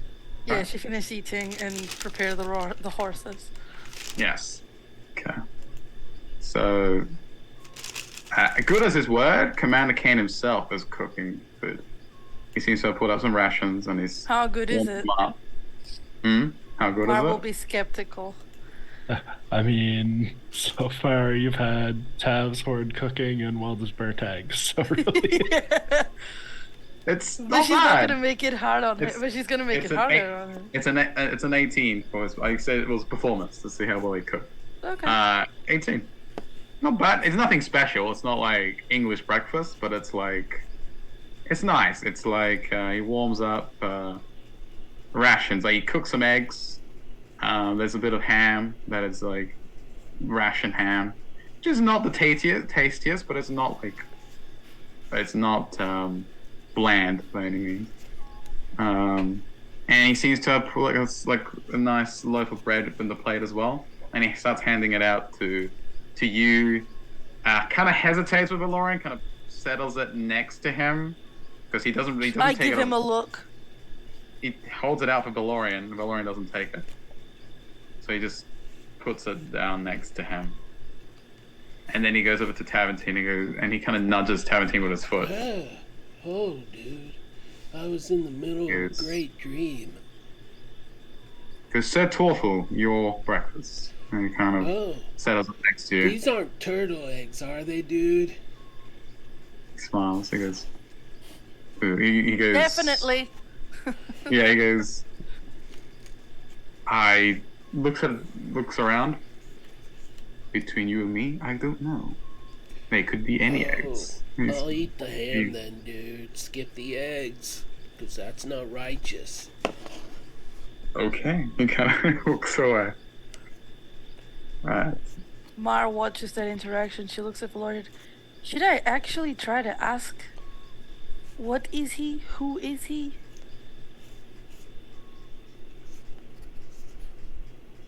Valorian's looking at the food that he rejected on the floor, and he goes, "You won't get anywhere." Dude, this ham is too salty. Are you gonna eat that? Mar asks Valorian, are you gonna eat that? I'll give my serving to her, and then I will pull out my own ration. Cool.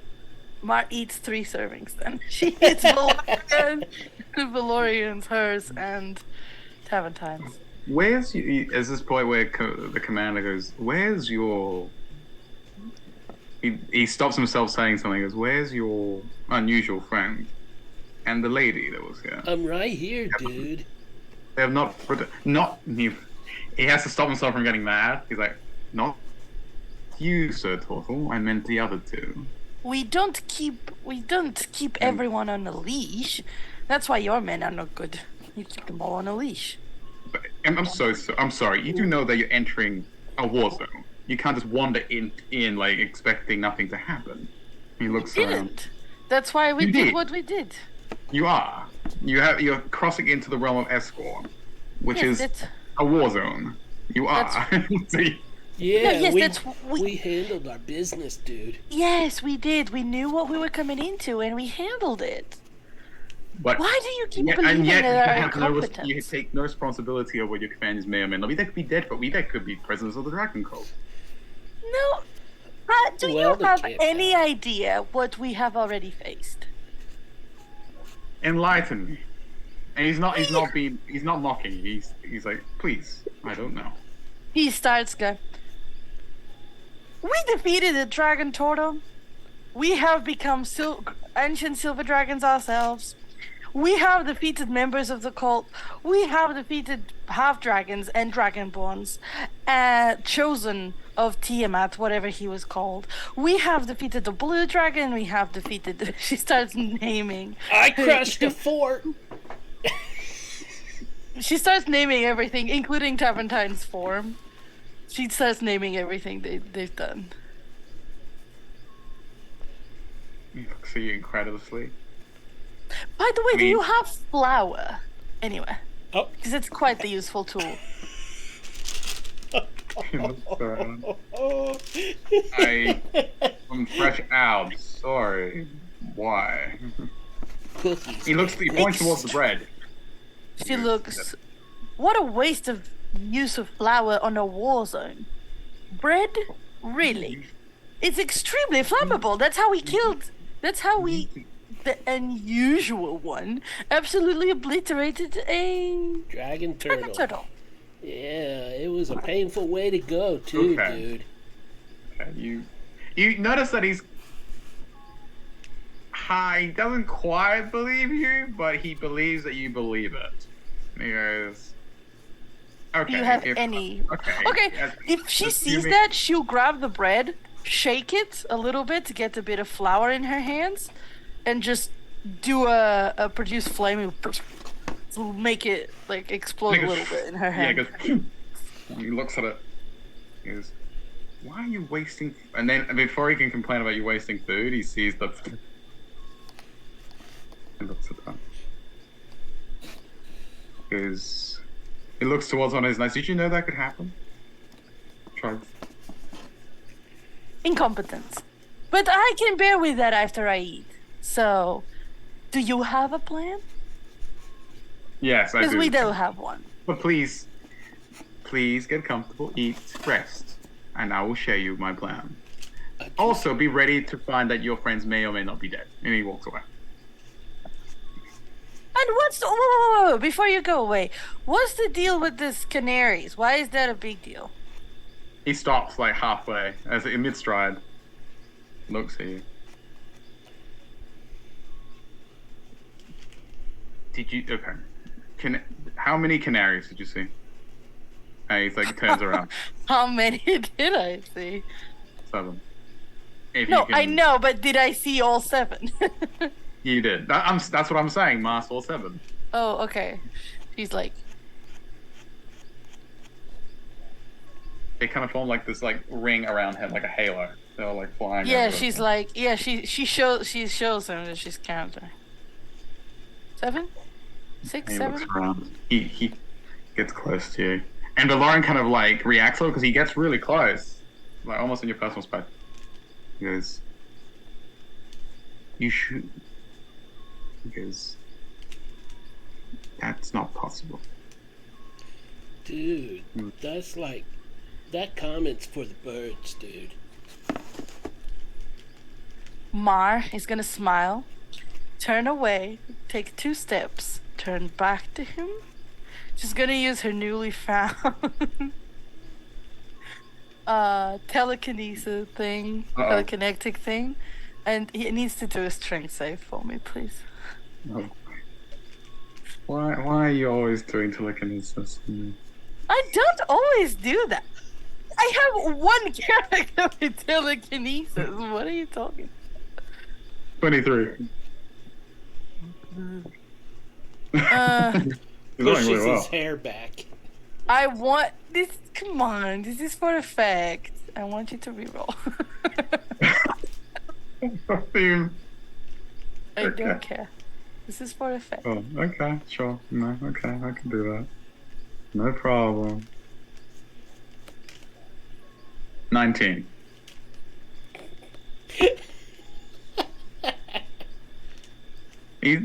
What can I say? He's got a really good modifier. It's not my fault. The dice have a story Okay. to tell. I guess. So I try to pull him, and he doesn't get pulled, but he still feels a force, The tug, yeah. a tug.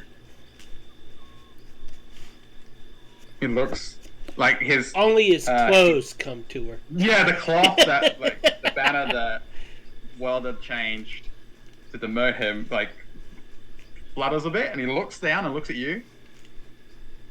He looks at you, like, in the eyes. He goes, It's not sorry. nice to assume somebody is not telling the truth. No, I know. Okay, I'm not saying you're lying, but it's not possible. Well, it clearly is. It happened. Lord Bahamut has not been seen here for years. That Uncounted. is supposed to be Bahamut? Yes. I'm He looks at quite you. Like, oh, I'm sorry. Do you? He's like, look. You see, as I am not well versed freak in out a little gods. bit. He's like, okay. She looks at him very dead in the eyes, like, I am not well versed in gods. They have failed everyone I know. Except the pilgrim. Not the dude in the sky, babe. Yeah, but he was That not a is god. also The true. pilgrim was not a god. No, but he was a pilgrim of Bahamut. Yeah, I know. But the gods, she's like, I'm not well versed in gods because general. the gods have failed. She doesn't know what Bahamut's human form looks like. Yes. You're forgetting Okay. about the big dude in the sky. Okay, too many things. You see, too many people are speaking right now. So total, I'll get back to you on that. And he looks at you, and now leans in a little bit. He goes, "You don't seem to understand. The gods are not present in Abeir. You're right. They're not. They have Neither failed. was I. I am not from here. At this point, Valorian has approached. He's concerned because this guy's leaned close to you. He's kind of And I'm leaning close to him too. I'm like, yeah, and he comes all these close and he things. goes, "Is there a problem here?" And he looks towards him. Not right now, errant knight of Sardior. And he looks away from him. He goes, like, "I'm sorry, you're not from here." And you see Valorian gets close. And you see in his hand he uses a flicker of psionic power. He goes, "Is that a problem?"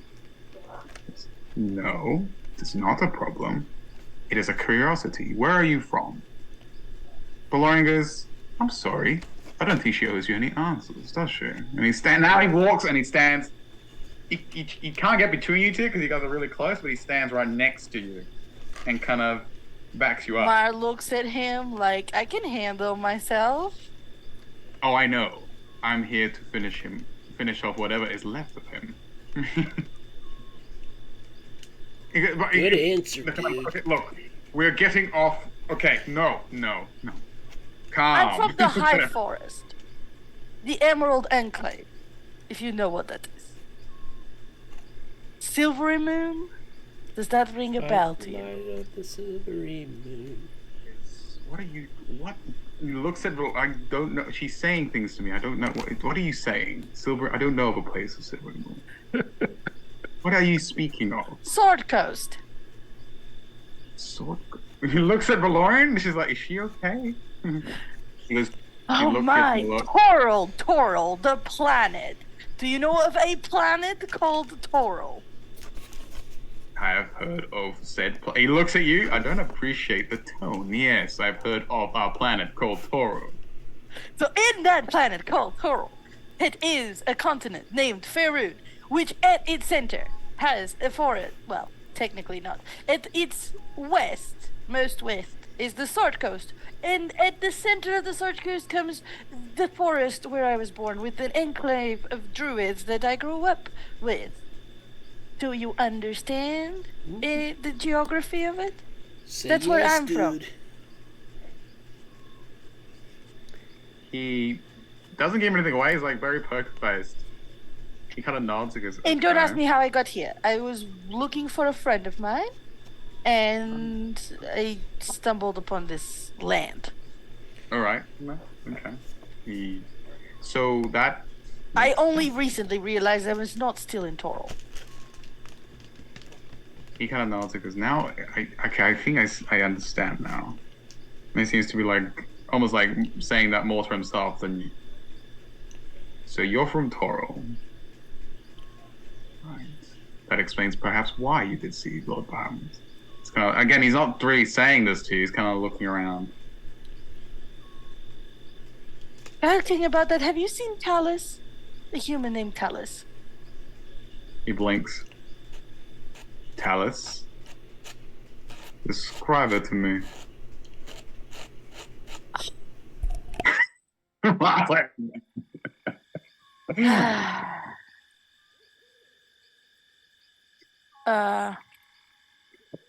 Let me get that up. 1 second.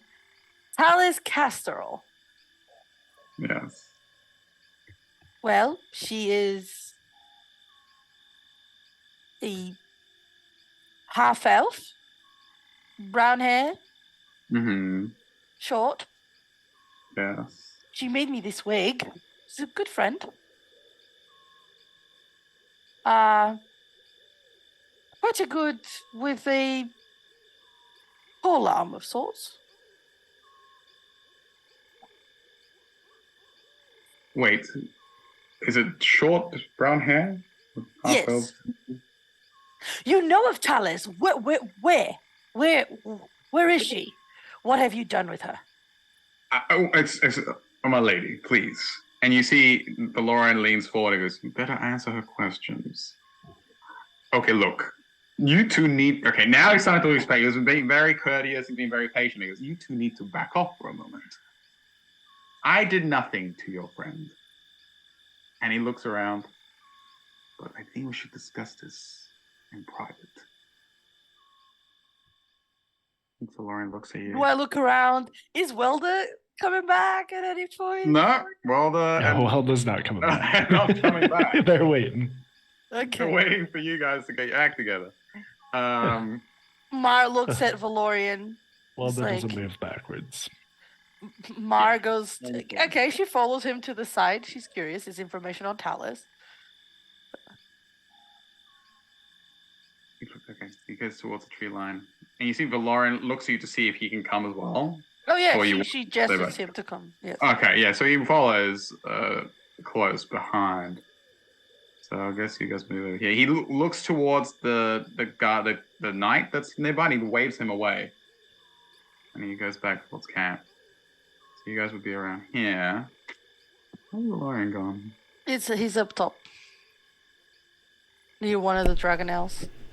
I'll just stand over here alone, dudes. Timothy's is like, where'd everyone go? Timothy, you see one of these knights comes out of the tree line as your friends go into it with this mysterious demoted knight. Oh, they needed privacy, huh? Righteous. Looks at you, goes, I don't know what you mean, weird little man. Turns away. I'm not a little man, dude. I bet I weigh more than you. He ignores you. He's like, yes, you do, and I don't Turns care. away. Back to you. Keeping guard. He doesn't interact further. Back to the tree line. Okay, I don't know how to tell you this. And you see this genuine sadness in his silvery eyes. And he goes, steel-like eyes. There's no easy way to say this, but your friend is with the cult. She's been kidnapped? Is she in danger?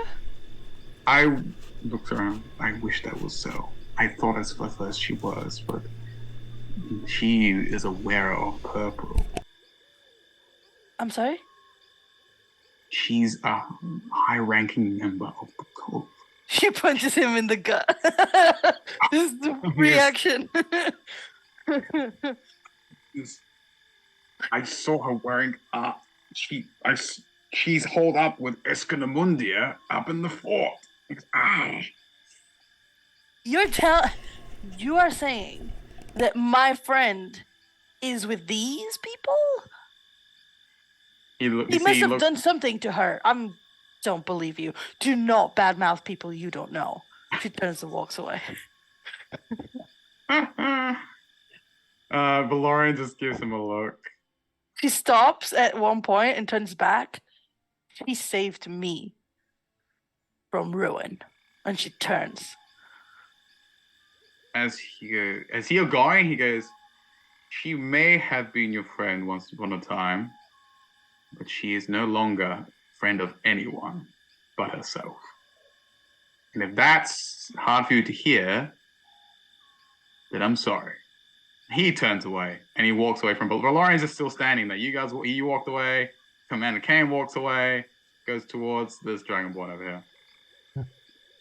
Clementine, horses are ready. Let's go. And she mounts. And starts going. Greenmane's the one that wants to be the angry, overdramatic one, and he's forced to be like the peacekeeper. He's out of the job. He's the normal one in this scenario. He's just standing there. Look, he caught Mar before breakfast. That is a big mistake. I don't know if you guys have noticed. Every time we have fought, it was after she ate something, because that was one of her quirks from day one. Do not talk to her before breakfast. So this was bad. And then now he's saying that her friend Is it the goat? Hell no. So Hell no. is he not coming with us? I don't know. Mara's mounted. She's handed you the reins and she said, we're going. Thanks. I'll get up on my horsey. These are the flying horses? No. These are not the No, there's no flying horses. Unless you're going to trade with one of the knights. Well, the pictures look like horsies. It's not those. It's the ones that I had from last session that I pulled off my robe. Oh. Did I ever name mine? I forget. Yes, you did. Eventually. It's Stout Heart. Yours. Stout Heart. Yeah. Yeah. Hi ho, Stout Horse. Stout Heart. What she said? Stout Heart. The giant horse that doesn't like you. Yes. Like kind of like the horse equivalent of a sigh. What can I say? I'm in here hailing paint fumes right now. Yeah, it doesn't take long before you all pack away the camp. You see the knights. I'm not packing away the camp. I'm picking up my stuff. Yeah, I'm picking my stuff and galloping away with Valorian. Okay, so the knights pack up their things, so you pack up your things, they pack up their things. See ya, wouldn't wanna be ya. I'm feeling that hostility carrying over to the DM. Okay. No. We're not picking on you, Raza. DM has done nothing. Okay. So you gather your things, they gather their things, they mount up on their dragons, and they take off in the air, but they kind of like hover over you. They keep pace with you, galloping with your horses. Kind of keeping an eye on the sky, basically. Right. Keep further. Mar will be on midnight with Valorian, and she'll tell Swift Breeze to follow until we find Welda. Okay. Yeah, so doesn't take long, like takes about 10-15 minutes, and you get to cross the bridge and the green sunflower. Yep. The first thing you see is these wild vegetation seems to be sprouting up around, not too far from where the bridge is, maybe like 200 feet away from it. It starts seems like and it's unusual because you recognize some of these plants, but some of them seem to be bigger in proportion they should be. Some seem to have like this weird shimmer to them, like weird glow. And as you approach, one of them even seems to be blinking. One of them seems to have like eyes. And you find this really trippy. You see Commander Kane circles above with his knights as you approach the clearing where Welda is with his wild vegetation. Next to him is Elwyn that waves maybe from the center of this plantation. Mar jumps off midnight, gives Welda the reins to Swift Breeze. Or if Welda doesn't take it, I'll give it to Elwyn. Are we done casting at this point? Has it been? Yeah, you would have been, yeah. Welda will look up and now in their summer form, soft face, kind of eyes open, just druid crafts these long stems of blue bleeding heart flowers,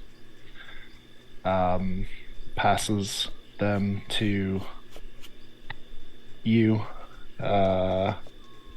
You see that she's sad. Like, you have a 21 insight. Mar is very angry, but she's mostly sad. And she takes it and she forces a smile. Thank you. Did the others land, or are they still flying? The Commander Kane, after a bit, kind of lands down near Mar to see what's going on. Mar is actively avoiding looking at him. He doesn't make a big deal out of it. He goes, looks to Welda and Elwyn and goes, shall we? And he looks at the plants. That's quite impressive, actually. You should see what we did for Lady Greencrest. He doesn't react. He knows that you're giving him. He's used to this kind of treatment, so he's kind of like, he takes it on the chin again. He nods.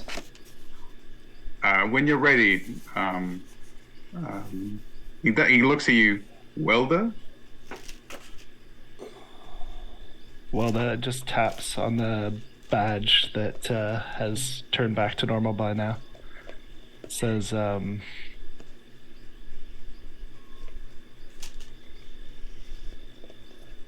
nobody works for Lady Greencrest, but you should try harder not to disappoint the ones you love.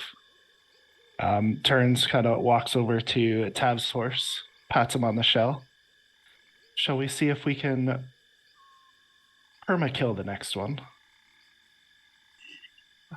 I hear there's a moon dragon nearby. And then he'll mount the horse. Do you say this out loud? Yep. It'll just flip something to you. You see at this point, it's like, you see the, I'm so sorry. Moon dragon? And so you kind of like go off with Aventine. Mars like, ooh, shall we do that before the Emperor Dragon? She asks Welder. He kind of pauses, like spins the horse around. I'm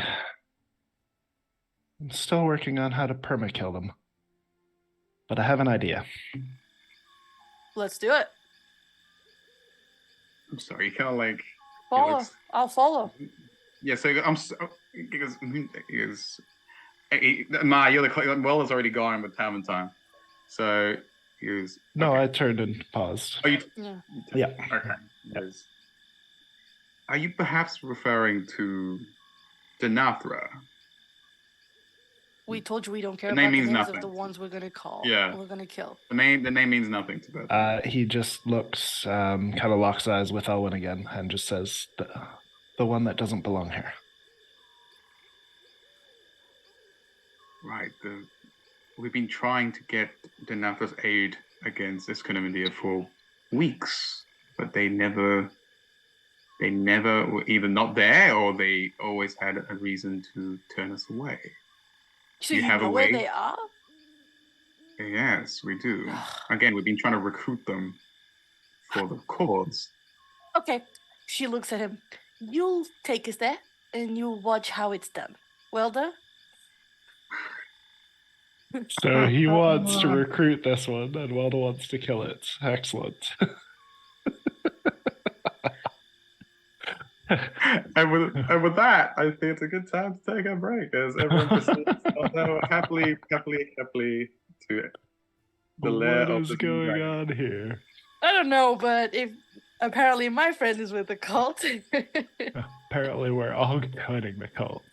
Or else this guy is really not on the same side as us anymore. The thing is, from a different campaign, I know who he is. She's just bullying him. I'm bullying him, but like my character would do that, but Mariana is feeling so bad for him because I saved this man in another campaign. Difference, yeah. So. But yes, Vito, we're gonna go on break. We're gonna take a 10-minute break. We'll be back with more. You're muted. You're muted, Vito.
Citizens of Phandalin will be a community roleplay opportunity where people can have a character that they can have fun with.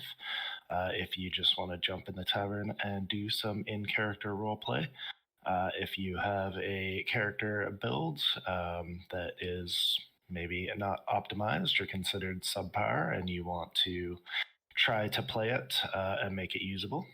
If you can't commit to a full campaign but are looking for the feel of a campaign and commitment to a character that you have created, those are options for you to check out the channel.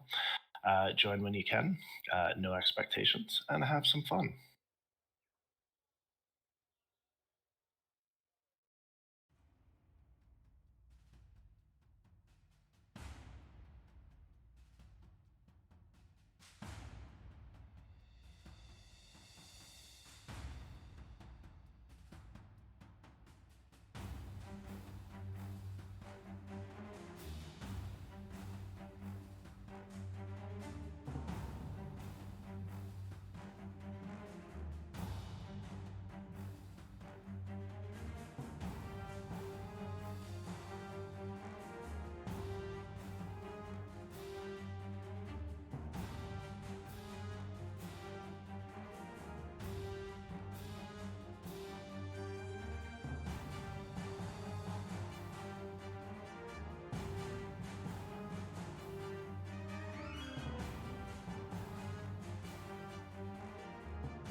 Done. So.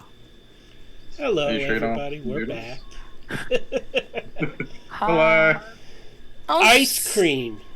Briars, if you would like to sponsor our channel, please message us.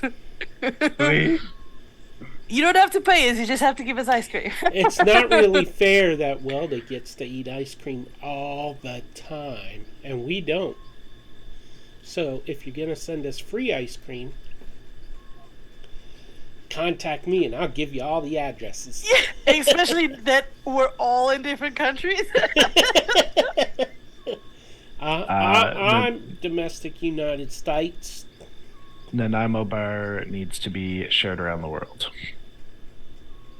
Exactly. Let's help you expand your empire. So, if you would like to follow us, you can participate in chat. We would love to hear from you. Oh yeah, I'm checking that.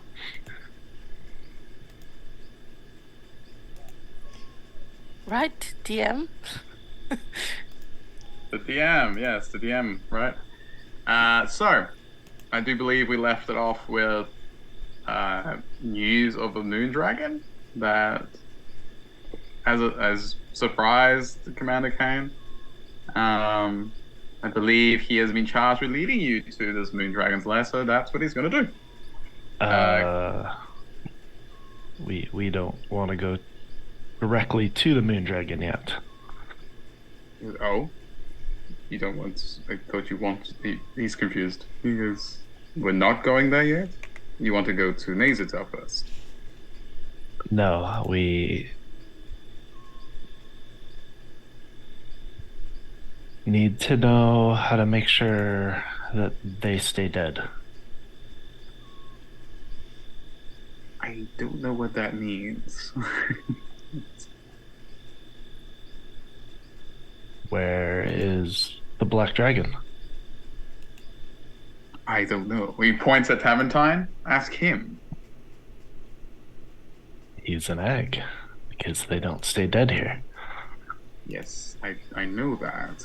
But the thing you must know about the spawn of that vile Draco Lich is that they don't follow the same rules.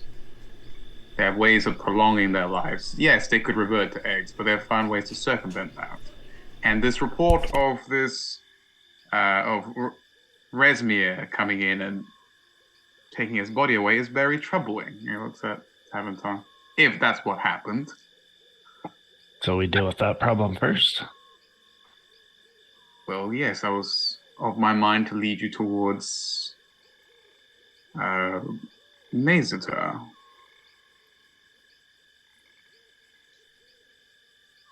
I have an idea of where they could be, but I'm not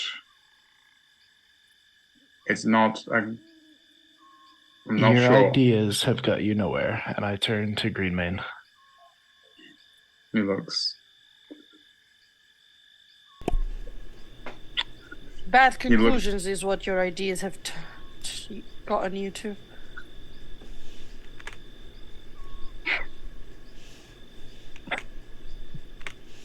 He doesn't want to say to that. He kind of just stands there going, he's like, what's happening? He looks around, like, he looks at one of his knights that are nearby. One of them has landed to make sure everyone's okay. He goes, sir, are you okay? He goes, he just, no. Shakes his head. Insight check on the knights. How do they feel about this guy getting disrespected constantly? No, they don't like it. They see he's getting abused. That's why, like, sir, are you okay? And he goes, no, but never mind. I thought maybe they were like happy that they didn't really like him either. He needs to get brought down a peg. At least these guys are doing something. He's being brought down to several pegs now. That's for sure. He gets back on his Dragonelle and just flies back up. Welda is waiting for directions from Greenmane. Mar jumps back on midnight. I'm along for the ride, man.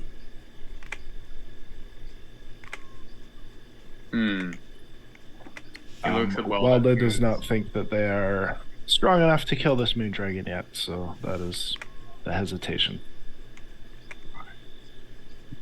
Again, Valorian doesn't know you're a true intent because, I mean, there's no harm in. He looks He looks up towards where the commander has gone. He said they are being besieged. They have Eskunamundir on the run, but we all know that it's not just dragons. Even when someone's backed against the wall, they're the most dangerous it can ever be. So I think we should be gathering allies instead of blindly walking up with this commander to join his cause. In fact, it doesn't seem like he's been very successful so far rallying allies. He looks towards Mar. Maybe that's where we need to show him how it's done. Okay. Well done.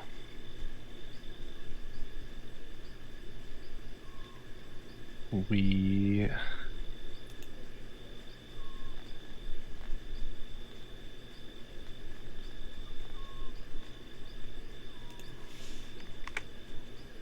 have killed 4 of these dragons now, and yet we have killed none.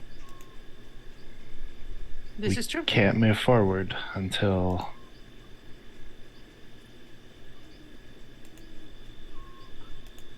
we can move forward. Yes, I agree, Wilbur. But as we both know, yes, they don't truly die, but they're severely weakened. So yes, I know that's not the same as taking them off your list, but that's the best we can do, unless you have another method. And he looks curiously at you. As far as I know, there's no way to truly kill a dragon.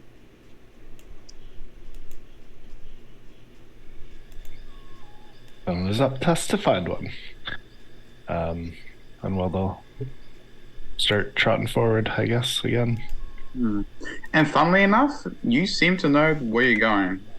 You haven't been here before, but it's like a guiding hand is pointing the path to you, where you need to go, what your purpose is. Find something to kill this dragon. While Walda is heading towards the moon dragon, I guess, because that was the direction that they got before continuing on to the Empire.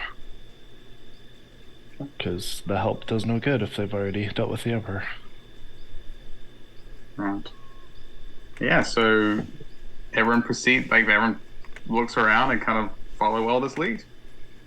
And you traverse, hours go by, you traverse the track, and you start to notice that the swamp is starting to recede behind you as you move away from the river. You start to approach, in the distance you start to see densely forested, land. It's becoming more, you're starting to see that it's more greenery starting to crop up now as you kind of travel deeper into Escorn, which is known to be a densely forested area. I'd like to keep Sora flying up above, keeping an eye on things. Are these knights still high up in the air? So we're in a war zone, and they're like as stupid as the. Yeah, okay. Some are keeping pace. One of them seems to have gone up ahead to counter scout, and the rest are flying in formation, like a V formation with the commander, kind of like keeping an eye out for any intrusions. Before you know it, you actually get very close to the edge of this dense forest. And you start to hear the sounds of said forest, like the birds and the animals kind of chittering. But it's picture almost it's in terms of forest, it's almost like bang on forest. It's very dense, it's very old forest. And as you get closer, you feel that there's like almost like a tension in the air from the forest. It's almost like it's on alert, and it's quiet. Like there's sounds, but it's almost muted. Something about this forest. It's not just the foliage that's dense. Something else seems to be at work here. In the forest. Is it giving me phage vibes? Yes. You pick it, and no one else picks up on it. You are getting a sense of home. Of home, but not home. Kind of like there's traces of the Feywild. Like a crossroads, or of sorts, yes. You feel the presence of an opening or some sort of portal. But you're not sure where. It's getting, as you get closer to this forest, the sensation gets a little stronger, which step you take. And it seems to be leading you in the direction you know you need to go.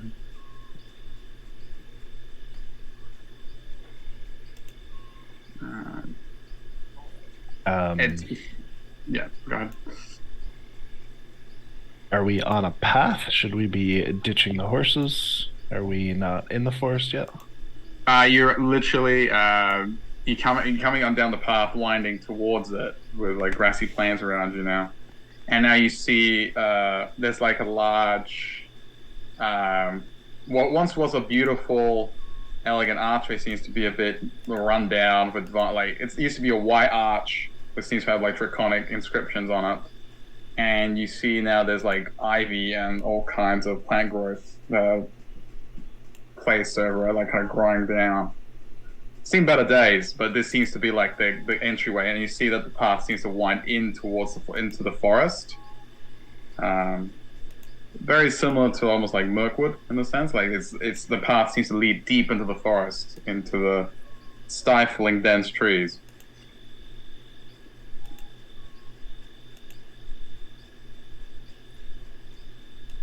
So the way this forest is does not remind Mar at all either of the high forest.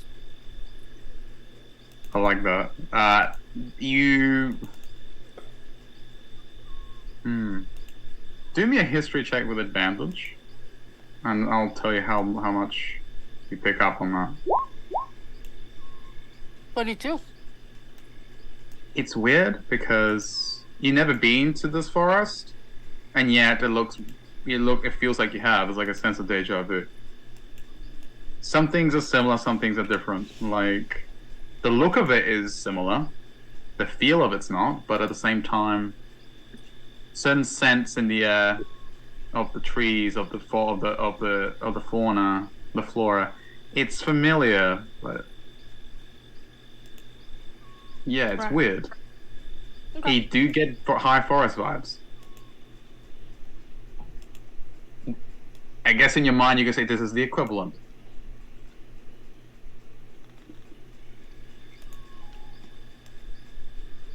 Everyone kind of stops. Like, you see the knights kind of like touch down and land near this archway that leads towards, or leads into the forest. Mar leans over to Eldra. Shall we try to be quiet?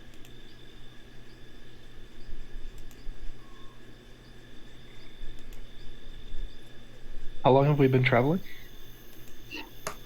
I would say you've been on the road for about a few hours now. So you start early morning. It would be mid-morning now, so maybe about 4 hours. Made good progress. So I would say I'll move your token then. Actually, no, it's actually good. I would say you are now right. Do I have a sense of how far we've to go? You feel like you're probably another less than half a day away from its destination. Incoming transmission. It calls to you from within the forest, like a whisper that you can't quite hear. You can't quite make out the words. Then yeah, I will hop off the horse after I nod to Mar, and whisper in its ear in Sylvan to head back to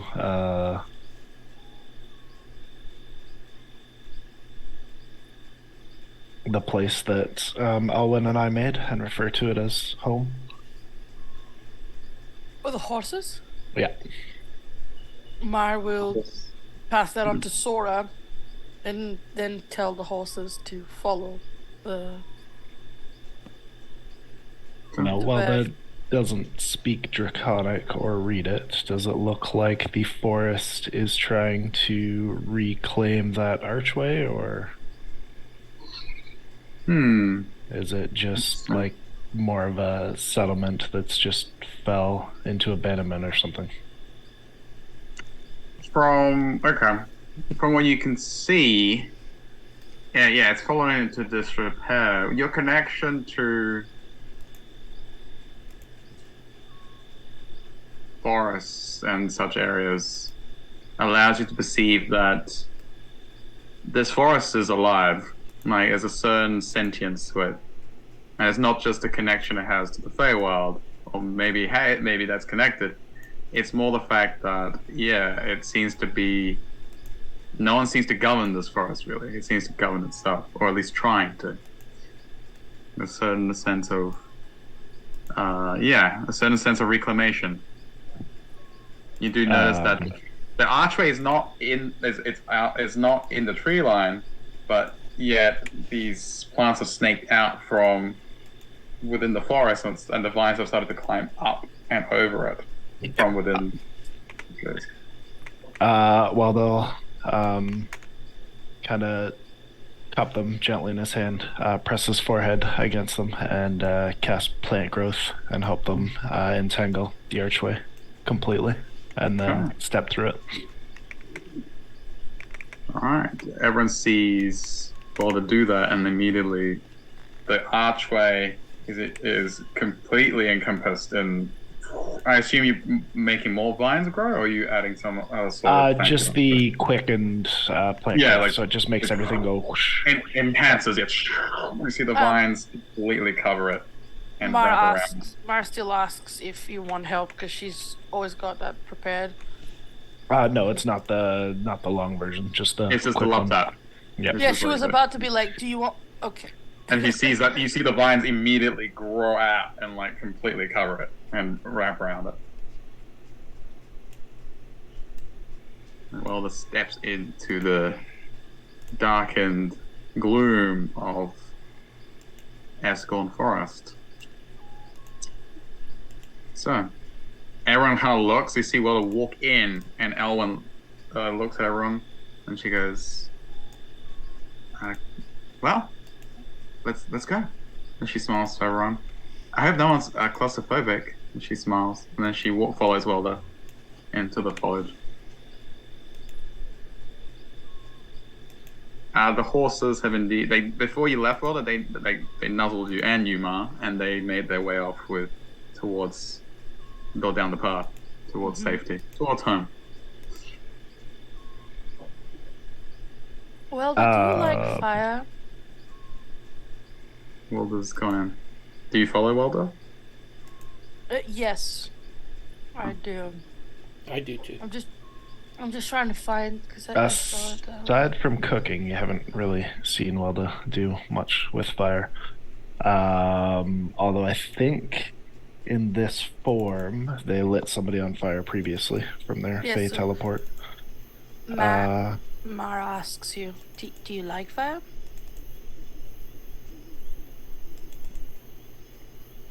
I will pull out one of the seeds that I've been saving, and druidcraft a Fey fire lily that basically looks like it's flaming. DM's discretion how much light it gives off, but I'll pass that to Mar. Also, with my castings of plant growth and such, I have one dream lily left. If the DM would allow it, could I have put that into seed and grown some more? Sure.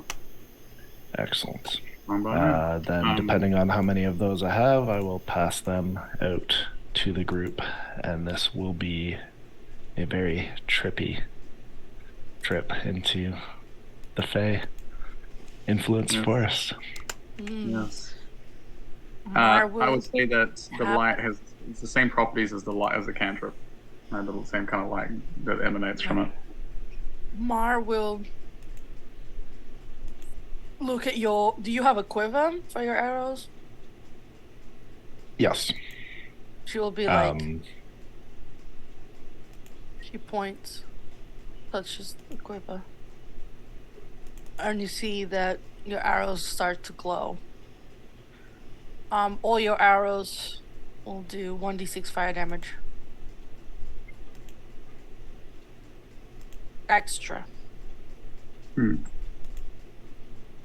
Nice. Welda's like purposeful face that has been like since you turned in the first place turns into a crooked smile.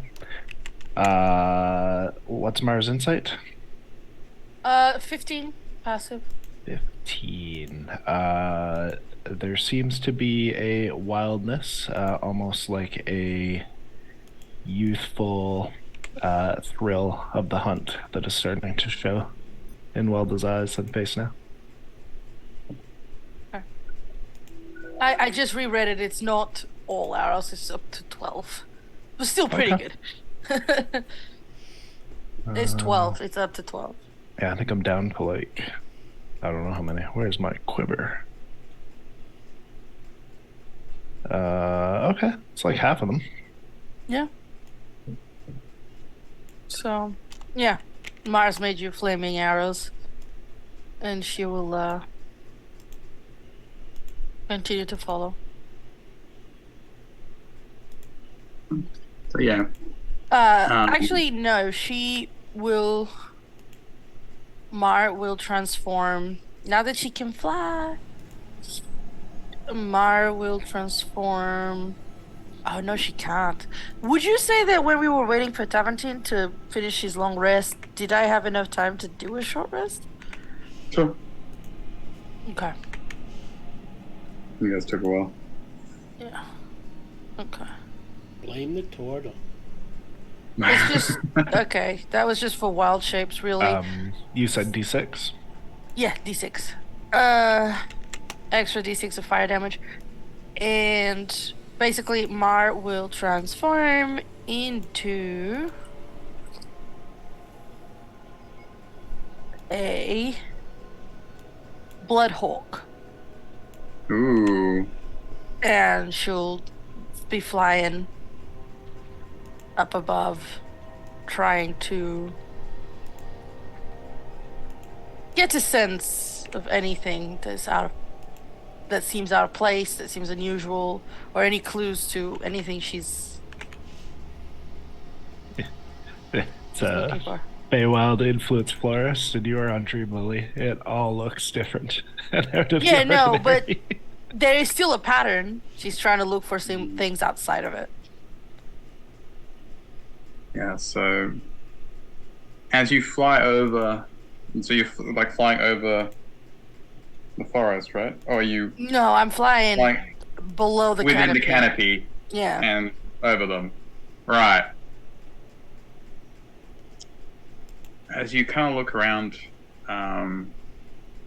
you again, the air in here is very almost, it's still as almost stifling to a sense. There's also a sense of something prickles at the back of your neck, like it's almost like this raw, untapped power seems to be permeating this forest. It seems to be washing over everything. You actually notice some of the trees, while old, some seem to be either glowing. They seem to have some ethereal qualities to them, like this glows to them. And as you look at them, you get a sense like it's something about. There's like this sense of unrestrained, and some of the like trees you see are just not quite right, or some of them are like old and oaken. Some seem almost different, same but different. Like some even seem quite out of place. Some trees seem to be like got this like raw beauty to them. Like they seem to be different. Like the bark is different, and it seems to almost glow. Like it's got this forest is contradicting itself. It's an old forest, and yet there's a sense of new life in it that seems to be trying to like spring from within it. All this assaults you. All this assaults your senses. This forest is not right. You almost get like an up is down kind of feeling. It's not right. The smells are strong. They permeate the area. Like you smell, obviously, the plant life, but it's also very this weird sense in there. It's a sense of blossoms. This sense of dew, but you don't notice any like water or any like no sign of moisture anywhere. And you see all the colors are more in some places. There's patches of where the forest is normal, like dense, dark, but there's patches where the colors are very vibrant. It's like they shimmer. There's patterns in there. You almost see when you look as you pass a certain tree. It's a very old oak tree. But as you look at it, and then look at it twice, like on your peripherals, there's like a shimmer to it. There's the tree, and then there's another tree that looks very similar. That shimmers like in water, like it's like a watery kind of like reflection. You notice there's patches of like that it seemed to be stretching across, like where you guys are walking down this path. Alongside you, there's patches in the tree line that kind of shimmer and seem to be displaying a different kind of scenery to where you are. And yet, and yet the same. You've been obviously as a druid. You have a very strong connection to nature, but this is setting your compass all wrong. This is not right. This forest is wrong. And it makes you feel very uncomfortable.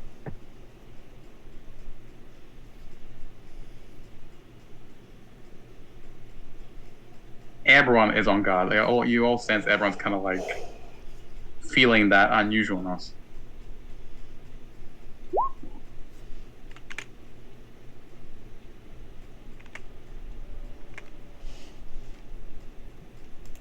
Marwood, how comfortable in this forest is Welda seem?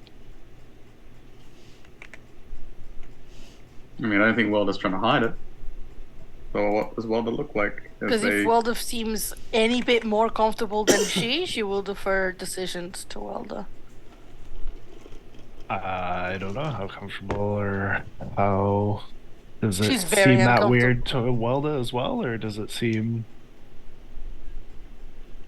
As you see these shimmer, almost like there seem to be like shimmers in the air, you feel home calling to you. Again, those whispers like caress you. Again, no discernible word, but it's just almost like a gut feeling. Yeah, like so there's no... it doesn't seem to phase or affect Welda at all. The only difference that you see is typically from their happy-go-lucky self. There is a purpose and an intent there, and Welda will keep going until they suspect that they are coming close to like a glade or a clearing, and then they'll stop like on the heel and because I'm assuming if it's a moon dragon that it will want sight of the moon. I don't know. That's fun. Yeah, so Mar, seeing that Welda seems to not be feeling completely off about this like she is, she'll like trust Welda. So far has been the one that has got least in trouble and has most successfully dealt with stuff, so she's going to follow her lead. Their lead, sorry. Every once in a while they'll like pass by something that's just a little more like home, like a tree that's got like massive like midnight blue leaves or something, and he'll just like lean into Ethereal, it like a dog. Yeah. Yeah. Or he'll like stop and just like press his fingers into the ground and then like smell them or against like the moss on a tree or something, just like taking in bits as they go, but not their normal like I could spend 3 days here while you all tap your feet thing.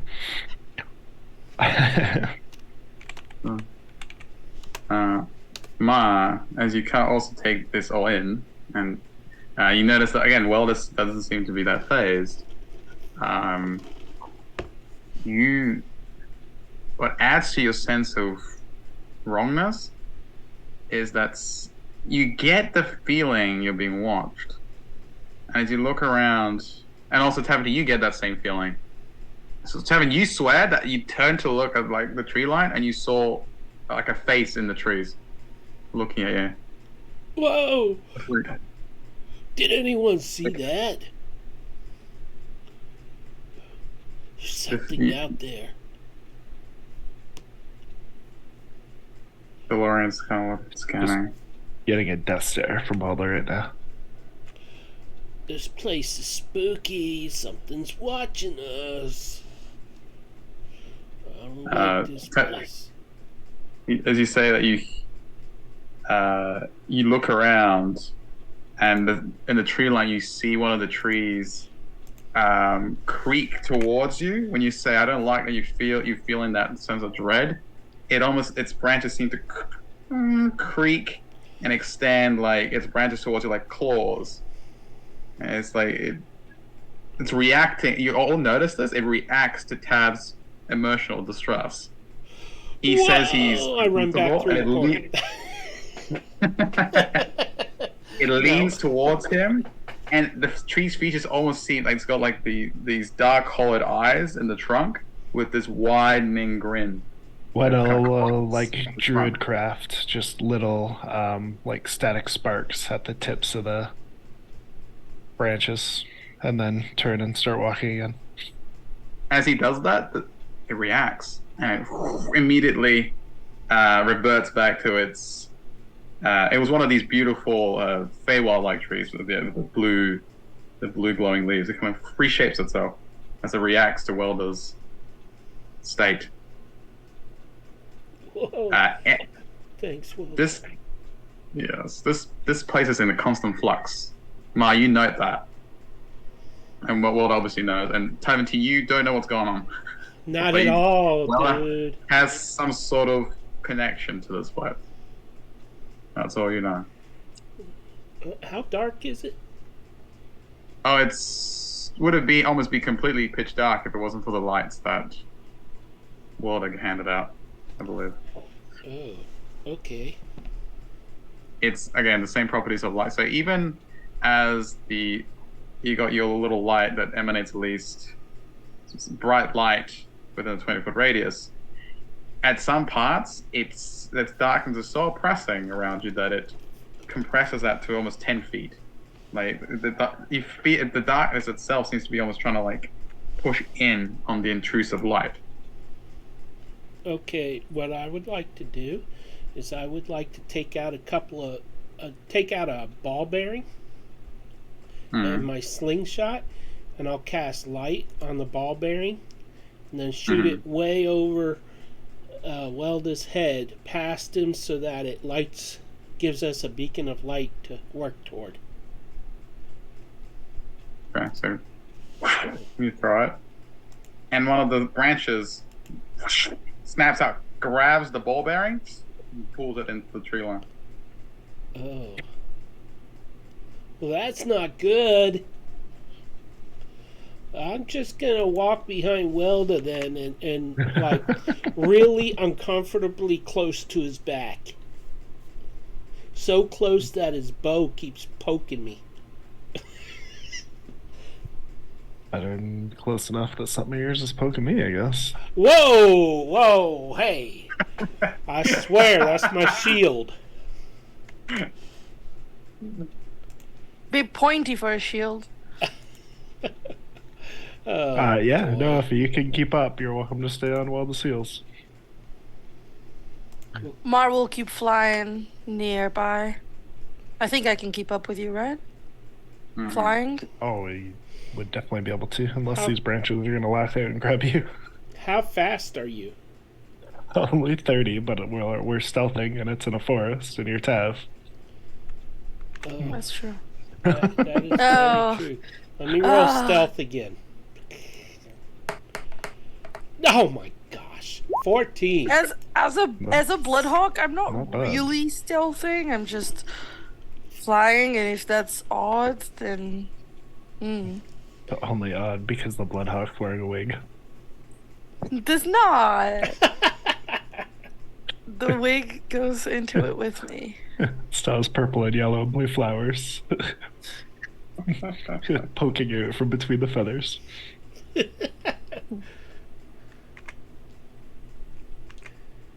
Yeah, unless there's anything else going on, I think we'll just continue till I get the sense that we're close to an opening. So you follow the path, and Ma, as you fly around, you get the sense that if you get it's weird. You get the sense that you've been here for hours,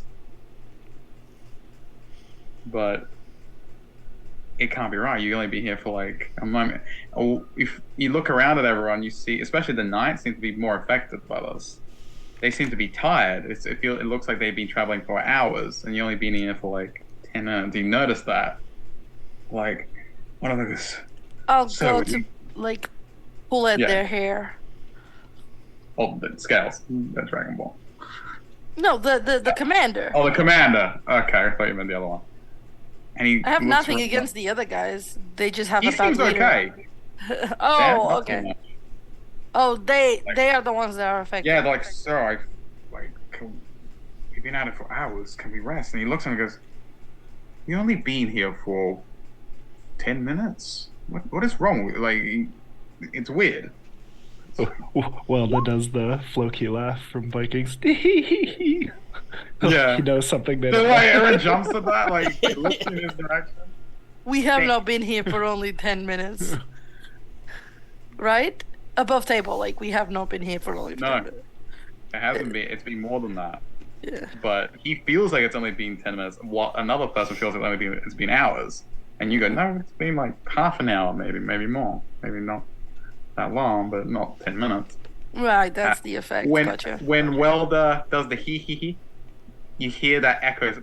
One of the trees actually has Welder's features and goes hee as well. All the trees start to laugh. They start laughing. It's Tabantine's nightmare. There's All the tears trees- running down my cheeks right now.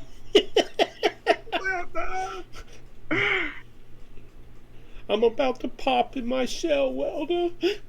Can you carry me? And as quick as it happened, the laughter stops and the trees revert back to normal.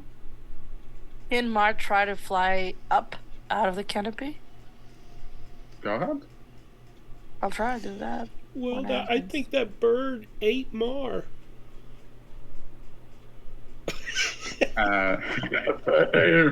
If I No go longer a straight dream up, Lily for Tab, it's a nightmare Lily. He's gonna be in Blair Witch Project soon. Let me do get I- some sweat going here.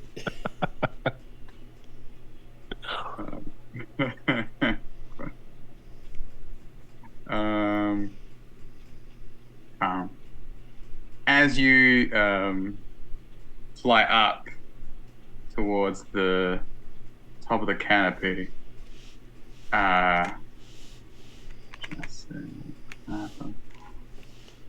it feels like as you go further up, as you try and push up, something seems to be. It's almost the resistance in the air seems to be pushing down on you. I can't get up. Okay. That's all I needed to know. As you try and push up, you hear whispers. And you hear the same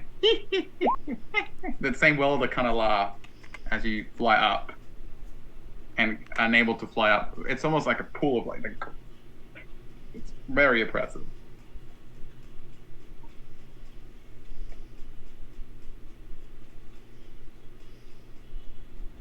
Taventine is like, don't kill me, but put me in the bag of holding, but don't kill me.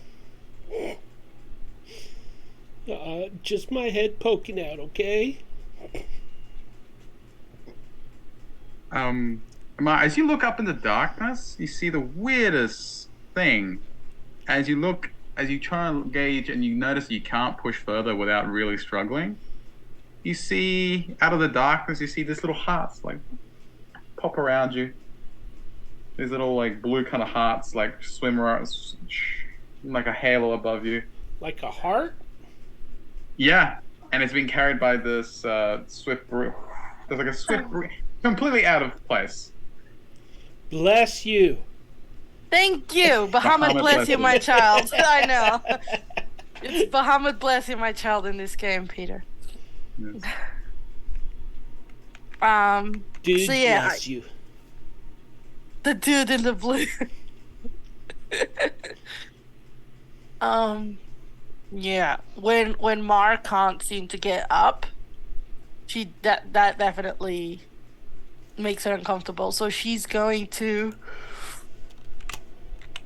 go up to Welda. Do I have a way to communicate with Welda in my wild shape? I don't think so. Wait, that's a different character. Never mind. I was gonna say I have beach speak, but beach speak. Yeah, I also I have think that beach speak. Beach speak, yeah. I have a character that's also a druid that has telepathy, but this is not the case. Hmm. So I don't think I have a way to communicate with Welda. I'm gonna have to drop out of Wild Shape. I will. It's important enough. Welda has an insight of 21. Can you tell that I'm scared and I'm like asking for reassurance that everything's okay as a bloodhawk?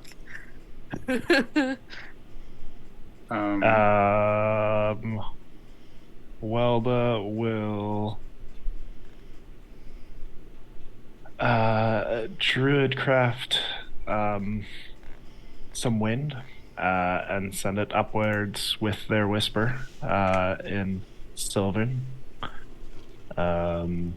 Just asking the trees to let her pass. Before you do this, as Mayu came down, you looked up at the little heart, like weird ethereal hearts, and they had, and the breeze that carried them. The little hearts kind of reacted to your sense of dread, and they took the form of this very haggard, sad-looking old woman's face, kind of staring at you from the gloom. And that soft breeze that carried these hearts, that had like this sweet kind of honeysuckle scent, turns into this chill wind with a rotten stench that assaults your senses. But as Welda sends out his flare of sorts, it dissipates. And then I'll somebody with a what are they called? Like the people that fly hawks and things, and I'll just like push you back up. So DM, Welda is versed in hag etiquette. Am I getting the impression that I am in another hag's territory and should be presenting myself and making an offering? Is that what I get from that face, or is that not what that means?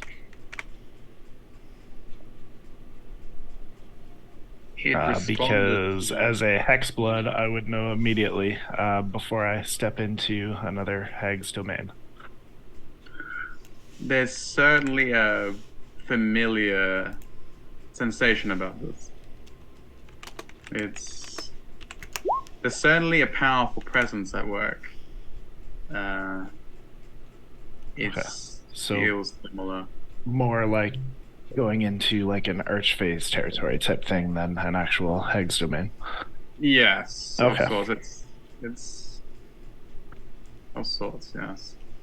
It did react to your request. Yeah, there's just different protocol with hag. That's all.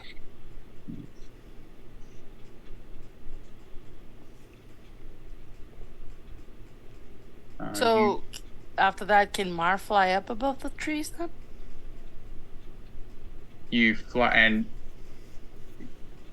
you feel there's still that oppressive air, but it doesn't seem to be like before. It was almost like pulling you down.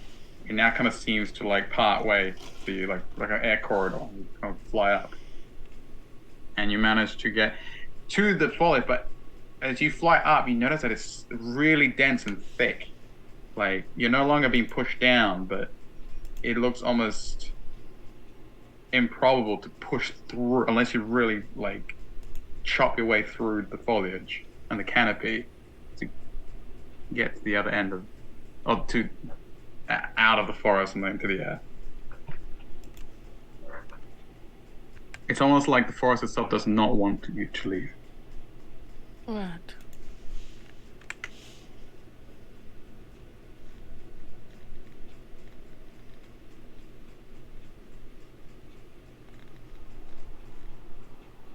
Mar this is not in. She will continue to follow. She doesn't think this is worthy of keep trying for now. So she'll keep following Welda's lead, and let's see what happens for now. As you all walk the path, Taventine, you notice like where you step, you see these ugly weeds and flowerless vines seem to sprout. Whenever you put your foot down, they seem to sprout underneath you. Like, are they trying to grab my feet, or? Tantalizing, so they don't make a grasp for you, but they correct, like kind of like you feel the sensation of them growing around you. I start tippy-toeing. Well, is this normal? I'm freaking out. This is just too much for me, dude. My whole accent disappears at this point. What is going on here? The trees walk and laugh and make faces and the grass is grabbing me and it's dark and oh, I think I wet my shell. Welda steps into the shadow of these leaves that cast a greenish, turtle-like shade onto his skin and looks at Tav. Just go with the tide, man. Skips off down the trail. Reroll for Welder. That was gold. That was it. That was incredible. Wow. Yeah. And as he says that, you hear it. There's like this deep, mirthy laugh. And as everyone turns, you see from one of these shimmering patches of light, you see this happy-looking satyr just laughing. And then it fades away. Well, that's it. That's it. I want to go home. I want to go home. We don't have anything like this where we're from, where I'm from, or well, I don't even know where Mara's from, and now Welda is like, oh, God. Welda, I will give you this. The fabric of space here is very thin. The veil between planes is very thin. Like, the Feywild is basically leaking out into this Aberian forest. Makes sense for what Elwyn knew of moon dragons. And Elwyn kind of goes, she sees Tamantine's really distressed. Tamantine, I read that as you close upon Moonstone Dragon's lair, the fabric between the veils is very thin. Is this normal? It's okay. We're gonna be fine. She tries to. She's being like the caregiver. She's trying to make sure Tamantine doesn't like completely flip out. Sure. If you say so. Yes, Tamantine, but I noticed Welda ain't saying nothing to me but that freaky stuff, man.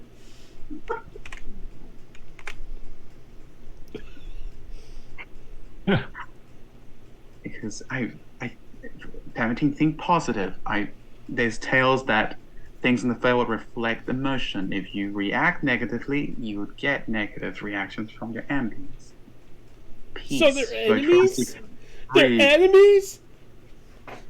No. As you say that, one of the trees again shapes itself into Welder's features. It goes, enemies? Enemies? And in a mocking tone. I scream like a girl.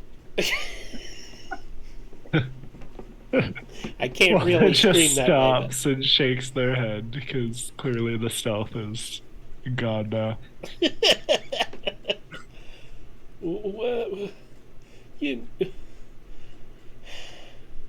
Where's the dragon turtle when you need it? It's at this point that Valorian as you're still all walking. You're starting to feel that pool starting to deviate off the path, not too far from you. But before we get to that, Valorian gets close to you, Ma. Goes, your connection to nature. What does it say of this place? Is it? Mar will come back down and as a land on his shoulder as a bloodhawk, just shake her head Wrong. down. Yeah, you can talk to him. He's telepathically speaking to. Oh, okay. She will definitely be like, I have no idea what is going on. We're gonna die. We're gonna die. As you're I walking... trust Welda, but there seems to be some disturbing magic.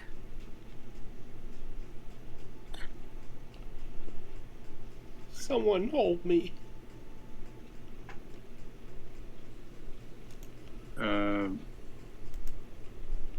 He nods, and he looks back to Commander Kane, and he goes, "Stay close, Commander. Tell your where are your men?" And Commander goes, "What do you mean?" And the knights are gone. He looks around, really confused. The forest ate him. The forest ate him. The fuck? The forest ate them. The forest ate them. And then he looks confused at Valorian. They were right here. Like, You can't keep track of your men. He And looks at they you. can't keep up with you. Welda bends down to like a mushroom that's and sets one of Jen's little twiddle toads, this little cute half fungus, half chipmunk thing on Tab's shoulder, pats him on the shell. I'm sure you'll see them back at the arch within 100 years or so. You saying this to the command? Or... Just aloud to the group. By the way, only Valorian heard what Mar said. Like, Mar is still in her Bloodhawk form, so it wouldn't have been out loud. But the commander was calling out for his men. And then, they'll look at Taverntine.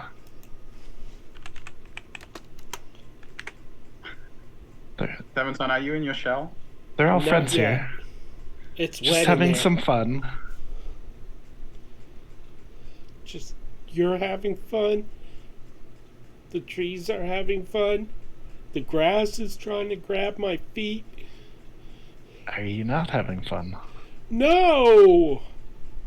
Dude, this is totally not cool. This is scary. As you say that, you see, you hear, yeah, man, totally not cool. You see another Taverntine sitting next to him. Oh, gosh. Oh, God! He gets scared. It runs into the forest. I'm with him. Above table, this is why I don't like the Feywild. Trippy AF.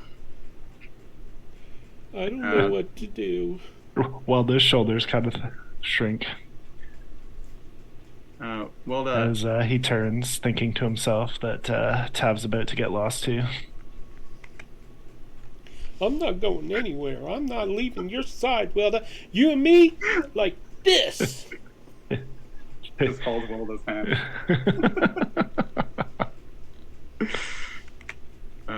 Welda, you start to feel that, and you come to the part of the path where you feel that tether pulling you off the beaten path to your right. And as you look in that direction, the densely packed trees kind of part ways, like this, almost this passage kind of forms, and like kind of the trees almost, they're like, picture like an armed guard procession. They kind of just, they shift and they stand aside. And it's almost, you see this mist kind of permeating this new path that they have formed for you. Kind of the mist kind of blankets the ground.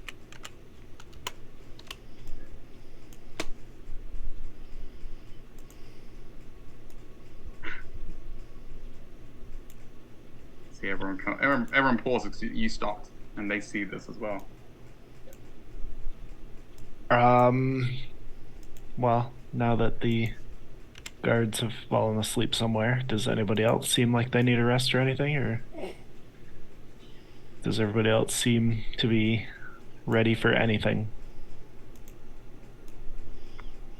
Ready to go. I'm not ready for anything. I've used more than half my spell slots on the fight with the dragon. But I can still hold my own, yes. I have all my spell slots. Yeah, but I had already finished the long rest. So I am tight on magic, but I can definitely still do a lot of stuff. As you see, Tarantine is really not having a time. But Tarantine, you, in the sense of dread in this place, you get a really irrational compulsion to start dancing merrily. Do me an intelligence, sir. Oh no, here we go. I don't want to. What if he refuses? It can't happen. You refuse, but it will just happen. It won't What happen kind if of you saving refuse. throw? Intelligence, so. Oh, great. Oh, I rolled high. Nice. Oh. What'd you roll? Oh, that's 18. it. Ooh. Not enough. DC was 25. No, you feel that merry kind of energy permeating from like this mirthful alien feeling. It's not yours, but it almost seems to almost compel you to start this funny little jig. And you stop. You catch yourself. You already were starting to boot scoot, and then you stop. You're like, what's happening? I would never do the boot scoot, dude. I would do the moonwalk. That's why it was alien. It was not Tarantine. That you would never do the boot scoot.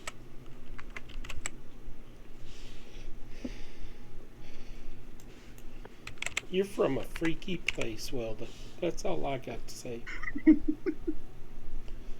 Welda will draw their bow and step through where it's opened. Mars, seeing you draw your bow, will fly to your shoulder. And just be there as you walk. As Welder steps in, it's like the fog parts where he walks, or where they walk. It kind of, it's almost like in the presence of Welder, it seems to just part. Make this. But as soon as Welder walks through, the fog behind him coalesces again, and everyone has to kind of walk through it. As you kind of making your way through the fog with Welder, I need you to do me a wisdom save. Mar? She's on his shoulder, she said. Yes. 17? 17. That was As low. as you kind of taking your perch on his, through the fog, like you see now the fog is growing dense. It's not just on the ground. It's kind of rising up around you. Through it, stepping through, is Talus, and she looks at you. So I failed with the 17? Do I get a reroll? Because I have a pretty high modifier. I thought that was enough. No, go ahead. I don't You have have a rerolls. Never You don't have a mind. reroll? Then no. Sorry. I forgot. I can't believe I only had one. When you deleted the cards, would it have deleted the ones we had? We used spent everything. almost everything on that black dragon. You gave Oh, that was Tav true. like Gave 3 in a everything to row. 17 Yeah. succeed. That's true. That's why I have nothing. Well, I guess I see Talus then. She can use my reroll. No, it's fine. Are you sure? Yeah. Okay. I rolled low I because my mean, modifier is yeah. an I 8. want to We're- die without you. That was worse. Okay. I now want my she gets reroll punished point even back. more. No, I'm kidding. That was worse. Right, so I see Talus. You see Talus stride out from the fog. As that happens, Mar flies off the shoulder, transforms back into Mar, and runs to hug Talus. And you see Talus stand, and you see she's wearing this I don't scary care. I just armor. run and hug her. Yeah, you're right. Yeah, but you see, because she just stands there imperiously. She pulls out this gold-tipped spear, and she like holds it next to her, and she just watches you run towards her. She just hugs her. As you go to hug her, you go through her, and the fog kind of like it's like waves of water, like ripples. And she turns to you as you do so. You literally can't like you go through her and kind of stumble as you hit nothing. And she turns to you. She goes, "Hello, old friend. Looking for me? Or am I looking for you?" And it fades away. Mar, do I see the others? Mm-hmm. Oh, but the fog is that you can see the silhouettes. The only person you can see is Welder, because it seems to it's like an air pocket around him. Like everywhere he goes, the fog parts. You see Drowning Welder. in fog with your high beams on. Yeah, you see Welder. Mar looks back at everyone, tears in her eyes, and she just stands there. As soon as Valorian kind of makes you out, he telepathically goes, "Ma, what's wrong?" He sees that you're really distressed. She's here. Who's here? Who I've been looking for, my friend.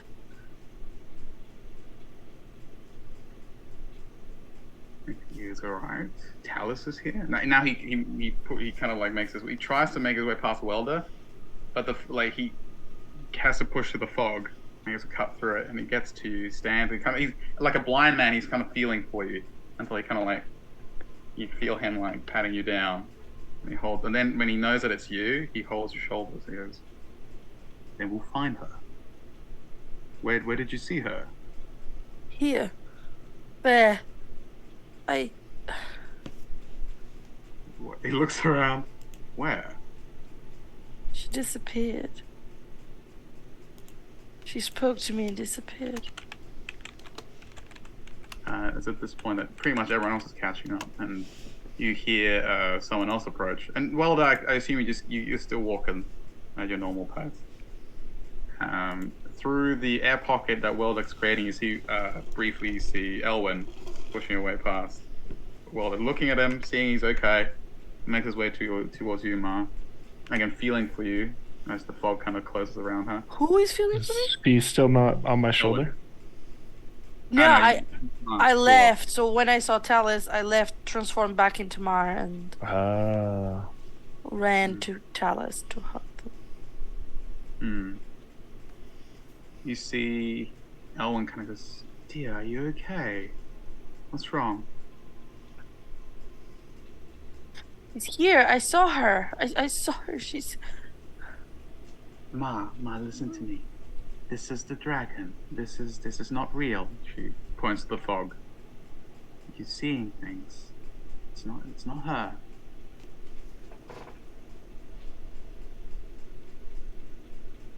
And as she says that, behind her, on her behind her, you see Talus goes, "Oh, Ezra," and fades away again. Mar tries to reach for it. You see Elwyn thinks you're reaching for her. She goes, "It's okay." She goes to pat your hand because you're reaching past her, but then she turns. "Ma, there's no one there." She tries to calm you. She's like, "This place is weird. The Feywild is leaking out into our world. It's doing things to your mind. Don't let it." look at me. She kind of tries to make you look at me. Breathe. It's fine. You're okay. Valorian kind of stands there. He holds your hand, kind of like pats it as well. She has one, and then she has one on the other. They're both holding your hand. She lets them guide her, but she's keeping an eye out. Okay. Taventine, wisdom save. Tab said he wasn't moving. He hasn't entered the bug. It's okay. He also said he wasn't letting go of Wilda's hand, so I don't know where he Yeah, is. true. He's in the yeah. Where'd you go? Nat 20 for 27. Ooh. See? 17? Like, in the fog, you see the very angry looking features of Lady Greencrest, resembling the time where she blasted your mind to oblivion for destroying her town. You have that same visualization of her pointing at you about to cast feeble mind, and then it kind of, but it's almost like a bad hologram. Like it you see through it, like it shimmers and it doesn't have substance. And she points at you. She goes, "Insolent turtle," and she goes to cast a spell. It's like bad special effects. It's like someone's using Windows Movie Maker. It's like a very bad fizzle of magic heads in your way, and it does nothing. It's like sparks, and the vision fades away. I'm indestructible, yo. Are you? I'm not scared anymore. They can't hurt me here. Like, well, you want me to protect you now? They just tried to take me out, man. And it just... I'm the man. Hercules ain't got nothing on me. Wilda just stops and gives Noisy Tav the death stare again. And then turns, raises his bow, and starts stalking through the woods once more. Noisy tap. I like how Tav's like, I'm scared no more. I'm fine. I'm so good. Wilda looks at him and he goes, I'm not scared of the woods, I'm scared of them. Black dragons have nothing on Wilda. Welda, you feel whatever's pulling you forward is close by. And as you make your way forward, you see shapes up ahead of you coming to the fog. Like, at least 3 figures moving towards you. What do they look like? As you easily kind of, your eyes can cut through this, to the fog, and you see the silhouettes of Dragonborn? And you're fine here and can hear the creaking of plate armor. Well, they'll just stealth around the rest of the guard and continue on his way. What? Sorry, I missed that. It's the knights. So they'll just go around them and keep going. You hear one of them go, "Hello!" He's lost. He's like, "Commander!" and echoes out through the fog. And you see the commander kind of walks up next to you, Mark, and "Those are my men." And he starts to like make his way towards them. Welder's gone. Welder's like deviated around. So you guys are all in fog because he's taken the fog lights with him. He's like cut across and gone to the side. Mar will call out to Wilda. What do you say to Welder? Just call out, Wilda? Wilda? Wilda? The leaves shift and a patch of fog nearby you, and he just gives you the death stare as you guys are all making so much noise. He's trying to sneak up on this dragon. Mar will like nods and then she'll be quiet and she's like, don't leave.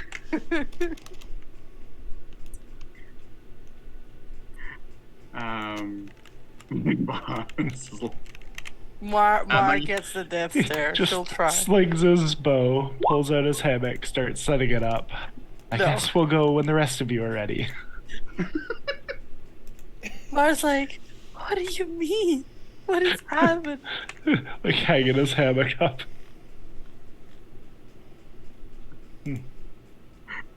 Oh my gosh.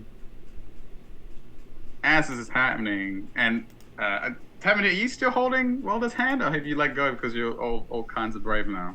Are you still with Welder? I'm all kinds of brave, but I'm staying close to Welda's back. I'm brave, but I'm not stupid. Exactly.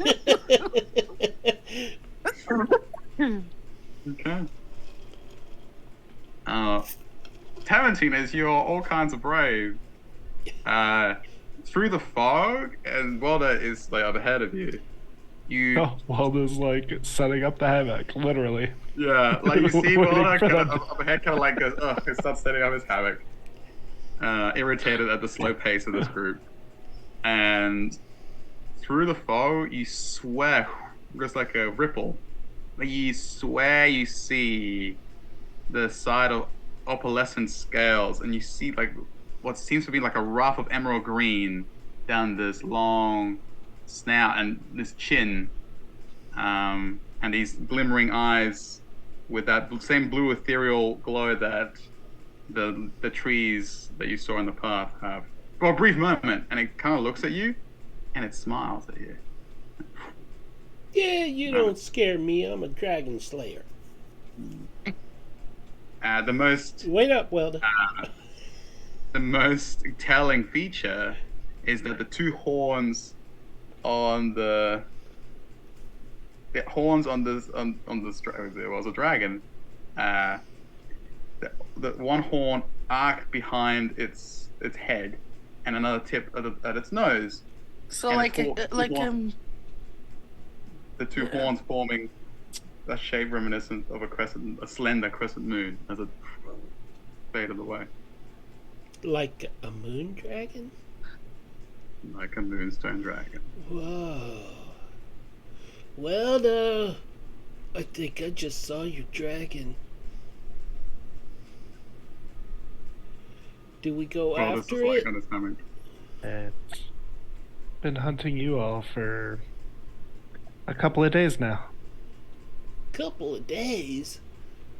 Dude, you lost track of time. It's been 6 weeks.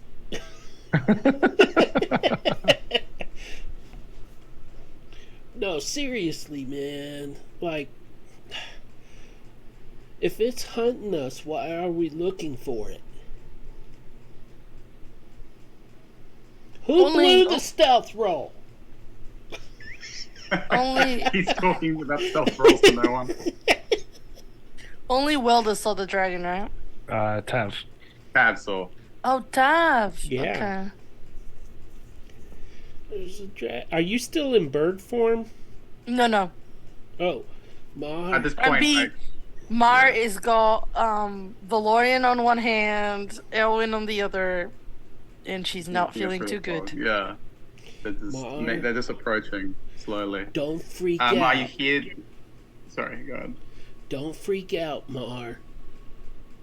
But I saw the moon dragon, and well, they said it's been hunting us.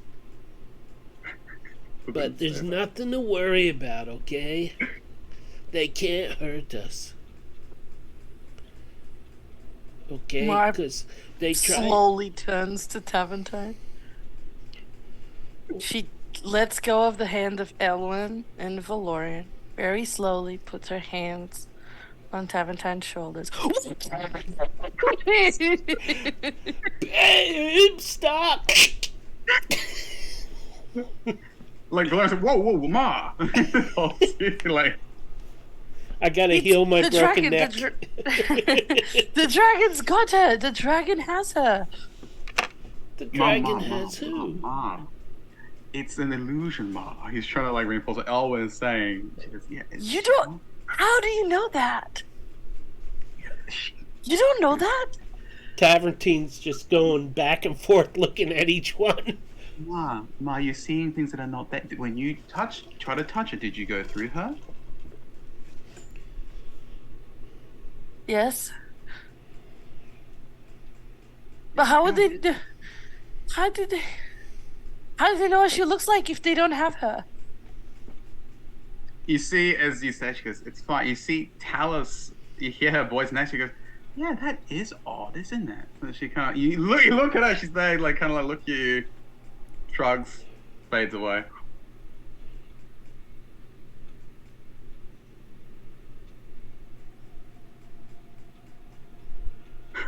They see you doing this.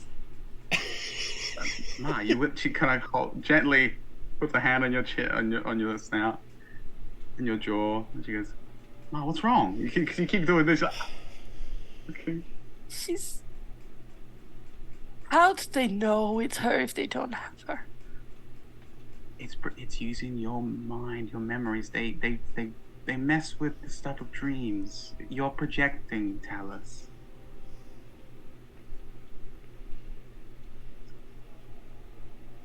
Welda pulls out the bubble pipe and thickens the fog. And funnily enough, as he pulls out the bubble pipe, the fog itself morphs into bubbles. But like such a thick cloud of them, like they'll start popping all over the place, and then shift back into fog as the bubbles pop.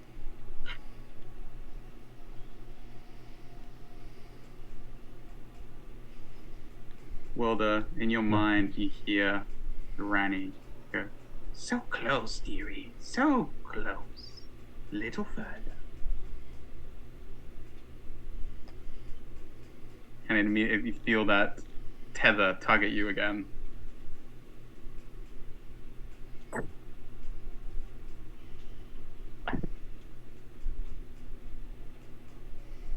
Mar, like, nods at both of them.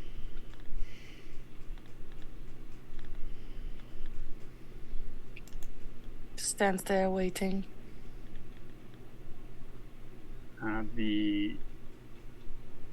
The incompetent knights finally catch up. You hear the warble of their chatter behind you, and you kind of catch. So we don't know. Like one minute we were there, the next minute we weren't. We were in this open clearing with the moon right above us. Like you can just hear like all this. It's kind of like in and out, cutting in and out as they kind of come into the fog. You hear the commander go, "I don't want to hear excuses. What happened?" And like you just hear this talk, and they get close, and to the point where they actually, when they get close enough, he goes, "Enough. We should talk about this later." And he goes, "Is anyone there?" And kind of, because you can't see you, the fog is that thick that they can barely make you out. My silhouettes. Folks. Yes, ex-commander. Yep, she's alive. Returns. They form up, and they also wait for movement. I see Valorian looks at Balda expectantly. Welda will just kind of rock in their hammock and take the almost goldish colored lizard folk eyes, and he'll be like turning those into just like earrings that have like that gecko eye, almost in like a natural acrylic from the plants, and like a simple wire, and he'll just stay busy until everybody is like still and quiet for what seems like an hour. And then he'll nod his approval and start to take down his hammock. Yeah. And Tavertine is gonna continue working on his necklaces with the dragon's teeth as he walks. Just kind of distract his mind. This goes around here. This goes around here. I'm fine. I'm not afraid. I'm not afraid. I'm not afraid. I'm not Fine, that's afraid. fine. These teeth are from a dragon I slew. These teeth are That's from a sweet. dragon I slew. Start moving, and Tamertine starts talking. Waldo just rolls his eyes hard and stops. Just stares at him. Oh, Oh, I was gonna do some. Oh, this was whilst we were waiting, I think. Oh, Tam said he was doing it while he was yeah, walking. while we're walking. Oh, am I supposed to be quiet? What? Valorian nudges you. Oh, I was gonna do something whilst we waited then, but okay. No, go ahead. Yeah, go ahead. She was going to since we were taking like a rest, just sat there. She was going to try to calm down, and she's gonna test this. She's gonna test this thing. That the commander said about Bahamut with Augury. Okay. You reach out to that person that he says is what, like, that figure in your mind. Oh, I know. She knows who Bahamut is. She doesn't know his human form. Yeah, and you kind of like connecting the dots of that. Yeah, this is Bahamut. And you kind of reach out towards it, and if you reach out to it, there's a faint. It's almost like there is like something there, but it's almost like you're reaching your hand out to someone, and you can see it, but their hand is like behind like a glass pane, almost like you. Right. She was focusing on the whole Talus situation. What about, like, is Talus here or not? Is that what you're trying to get? No, there's an Augury. Augury is like not a specific question, right? It's a course of It's action. a yeah, it's like a sensation. Is it like positive or is it negative? Yeah. Whoa or yeah. Whoa, So- or wheel, yeah. Yeah. So there's a sense of sadness.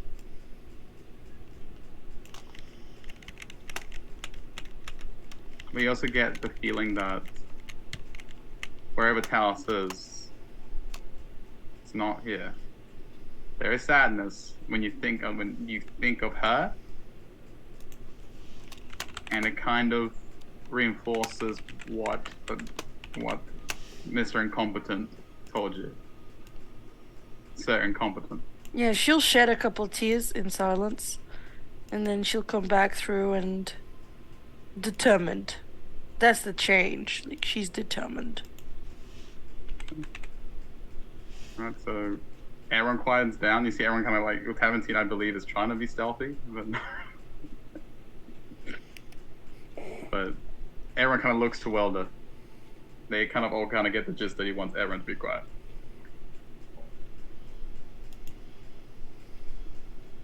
So yeah, we've moved on. I had to pause and scold Taverntine again. And yeah, just kind of spread out and start stalking through the woods again. As you start leading this procession, again, the fog parting away from you, start making your way,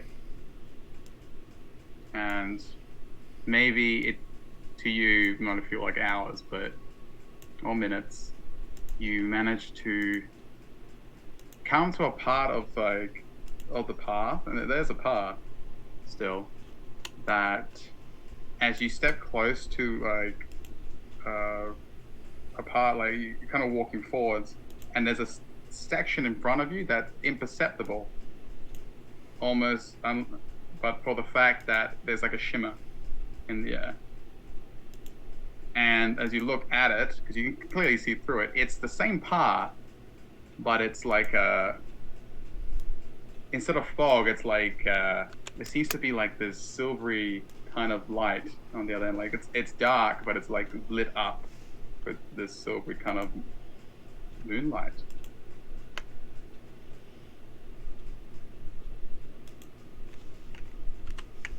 Everyone kind of stops because everyone's like walking, trying to keep up with you. So I get the impression that's the way to go. Mm-hmm. Well, like Elwyn kind of sidles up close to you. She goes, "Is everything all right?"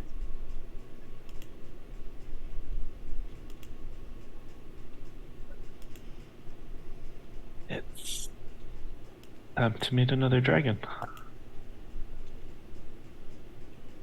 I'm with you. And she kind of like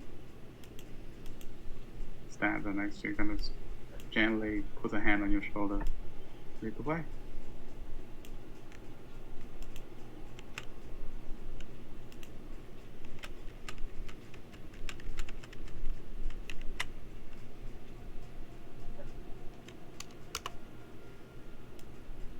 So Welda knows at this point that they are expected. Knows at this point that they seem to not be able to be stealthy at all. Hmm. So he will still have the bow at the ready, arrow notched, but as a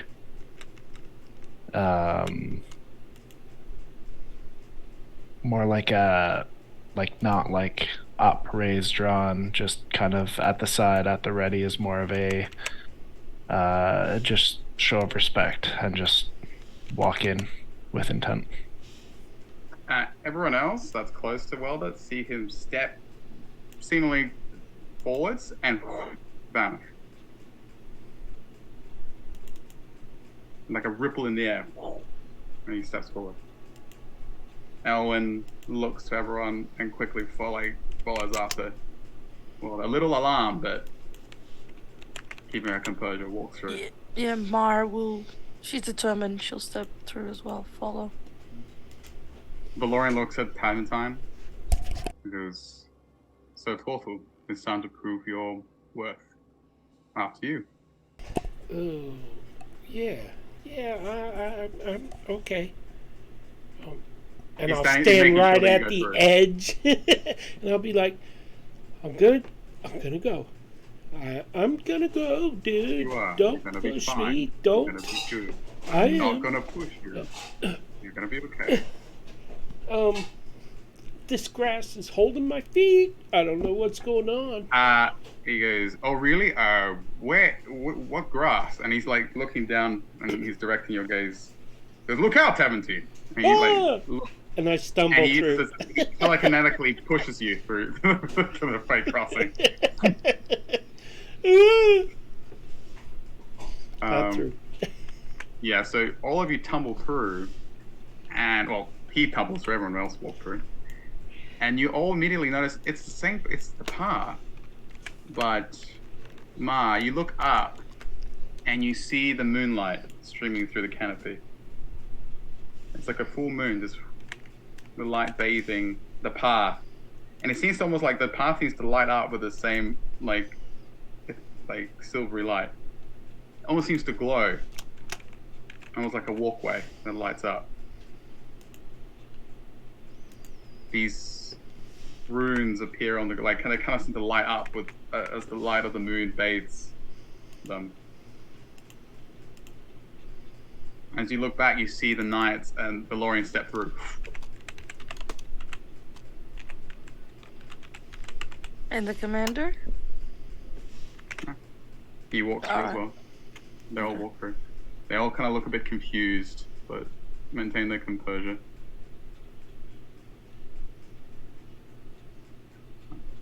As all of you make your way forward, around the bend, you come across, and it's almost so out of place, you see this beautiful forest clearing.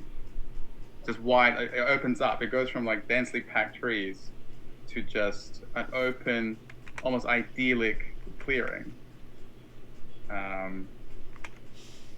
With almost like and in the middle of it, standing on a very Lion King-like stone plinth, like kind of like a stone that's like a slope in the middle, and it almost seems like a sundial because it's in the middle of this clearing of beautiful flowers and the sweet honeysuckle in the air. and standing on top of it is this elegant, beautiful dragon with opalescent scales and this green tuft that seems to reach down from his chin. And cocks his head at you and goes, "Took you long enough." And that's where we're going to end it. Oh. They're just like sitting on it, almost like kind of like curled up on it, and they kind of like poked their head up to look at you. They were resting, and then they saw you come in, and that's when they popped up and said, "Took you long enough."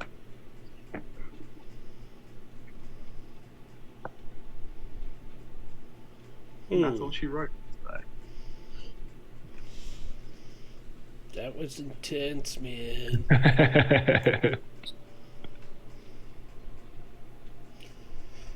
I'm gonna have nightmares Thank you, everyone. tonight. Yes. Well, thank you, everyone, for watching me freak 17 out. And Mar. And Mar. And how. Okay. We'll find out next time what happens. All right. We. Okay. Wee. You did that in your shell already. You already did that in game. So, this program airs every 2 weeks, so we will be back in 2 weeks from tonight. And next week we will have Lost Dwarves of Fandelver. Right? On Discord. Yes, well, we have a few games to announce before then, but yes. Yes. Oh, yeah. Oh, yeah, dude. Session 0 will not air this week. Right. Because it's Easter, so happy Easter, everyone. Happy, yeah. Oh, sorry, yes. Happy Easter from the Draconic DM, the cast, yes. And I believe we have a couple of things happening on Saturday. So, speaking of Easter and all things wonderful and sweet, I'm proud to say that Strixhaven is finally going to happen. It's an Easter miracle. Yes, indeed. At 10 a.m. Eastern Time. Yes. And then it's 7 p.m., I believe, Eastern Time. 8 p.m. Eastern Time is the triumphant return of Oops All Warlocks. Let's make a deal. Ooh. DM by Real Lancelot. Part 3. Part 3. Look at him. And then there's no Session 0. Will there be Dragonlance this week? No. Yes? Yeah. Seems to be experiencing technical difficulties. I don't think so, right? You had it last week? Yeah. Oh, that's right. Yeah, I forgot Dragonlance is bi-weekly. So, Dragonlance on the 17th, but Frost Maiden next Frost week. Maiden. And hopefully the bouts. That we've been looking forward to between Grayson the Gargantuan and Nimblebane. Methus Mania, dude. Yes. I like that. Can we call that episode Methus Mania? We can call that episode Methus Mania. But you guys decided to have a random encounter before then, so hopefully we'll get there. Embassy espionage. Yes, the embassy espionage, another crossover. Which, in case you don't know, all our games are somehow connected, either through characters, relationships, or through NPCs. All our games are part of the same multiverse. If you want to learn more about that, come join our Discord. Link will be in the chat. And I believe after Methys, as we said, we have Lost Minds on Thursday, and then some Elemental Chaos on Friday. And if you would like to get your Captain Crit t-shirt or your It's Nat's Fault t-shirt or nightgown, whatever you wish, Yes, it comes in shirts and nightgowns, everyone. K to 12. Yes, it does. I ordered the nightgown for myself. So I want the How nightgown. better to disappoint the ladies than to have your face on a nightgown? it's actually a dress. It's a nightgown now. It's canon. Yeah. But if you would like to see all our merchandise, you can just go to that link I just put in the chat. You That I had even- already put. Oh, show off. Okay. Now you got 2 links to choose from, I so you don't just get forgot lost. to hit enter. I'm just teasing him. No, she's not. And That'd be funny words. we also have I like to play the Dungeons and the Dragons t-shirts. What else we got in there? We got stickers. We got. Don't we have a mug or something? Yes, as we well? have mugs, cups, Yeah. insulated coffee cups that We you got can take on the notebooks. go. We For you have to a take sippy notes. cup too, but We have a sippy cup, which we have to give to our draconic DM. We have notebooks. So you That's can why. take notes on D&D sessions. We've got a few things. Go check it out. It's pretty fun. yeah. So I believe that's about it. I'm so glad we leveled up again. That's awesome. I know, right? Yeah. And you have Draconic Feats Part 2. So we do level up. Okay, awesome, cool. Thanks, no, you Dan. don't. Oh, you heard it here, Whoa there. people. It's canon. Whoa there. All Only you did was Wobble. walk through a creepy forest and go through fog. It's Listen. called emotional damage. I believe Yeah. somebody said that was like 2 weeks of travel time there. Yeah. Yeah. Exactly. 6 You do weeks not even say if you wild. take what I said. Yeah. We'll see you next time. All right. Bye, everybody. Good night, everybody. Good Happy night. Easter. Bye. Happy Easter. Take care.